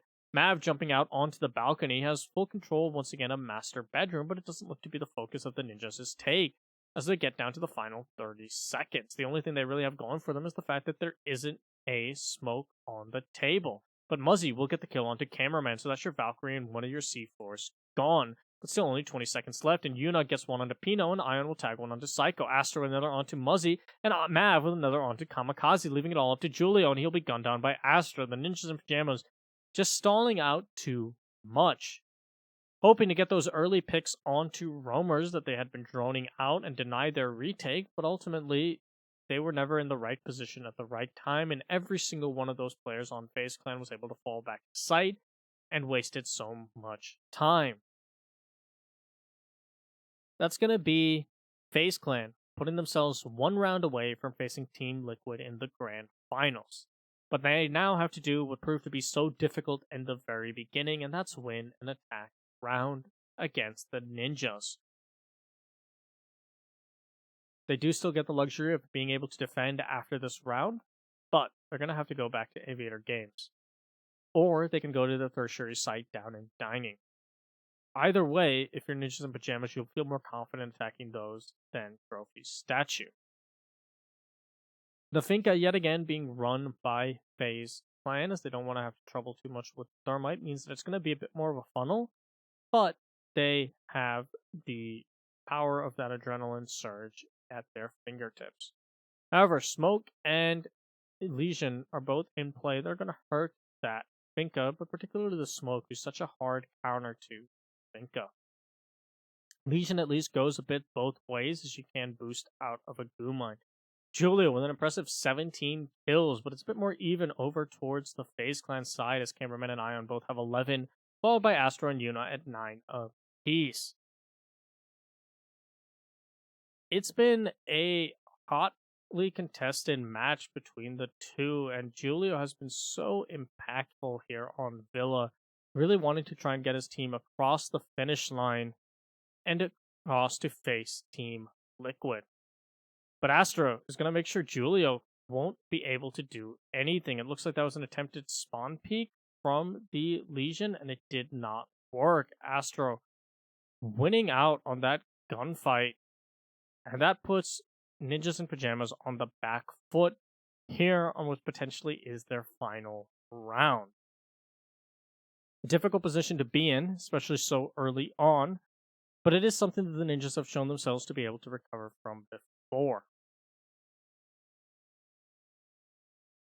Ultimately, they do still have the power of Kamikaze and Pino on site, and they've shown themselves to be so capable, and Muzzy and Psycho can definitely contest for quite a while on this roam. Psycho will be droned out, so his position is compromised, and he's going to completely fall off of it, retreating back over towards the red stairs.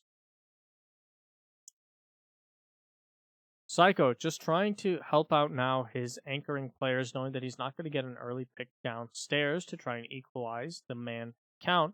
And FaZe Clan playing this pretty cautiously now that they know that they have a man advantage. They don't want to throw away any lives too early on. Psycho trying to be the one to catch out drones that try and catch Kamikaze in his position, but this frag grenade being thrown out by Yuna will not connect with anything. A bold play by the Finka, but ultimately a fruitless one. However, Pino will be downed by a frag grenade and finished off by the second. As yet, there's the explosion, and man advantage will swing even further in favor of FaZe Clan as Astro tries to push into sight. Astro, Cameraman, and Mav all there for a kill apiece. That's a flawless round from FaZe Clan, and FaZe Clan will be facing Team Liquid in the grand finals of BR6 2019, looking to be the back-to-back champions of BR6. Ninjas in Pyjamas will go home early with a third place finish, despite a valiant attempt here on Villa. But it's too little too late for the Ninjas, as FaZe Clan found all of their momentum at the half and just strung together round after round after round. Congratulations to FaZe Clan, as we will see them tomorrow at 17:15 BRT. I'll be there. I'll be casting it. It's going to be a best of 5. I hope you guys tune in and enjoy, because it's going to be one hell of a match. This was anything to go off of. Nevertheless, once again, I'm so grateful and thankful for all of you guys tuning in. I read all of the feedback you guys give me, whether it be on Reddit, whether it be on YouTube VODs, whether it be on Twitch. I hope the quality today was significantly better. It should have been. And this VOD will go up on YouTube a lot sooner than the previous one. The previous one, if I put that on YouTube, I'm gonna edit it so I get a better quality video first, but that's not something I'm specialized in, so it will take time.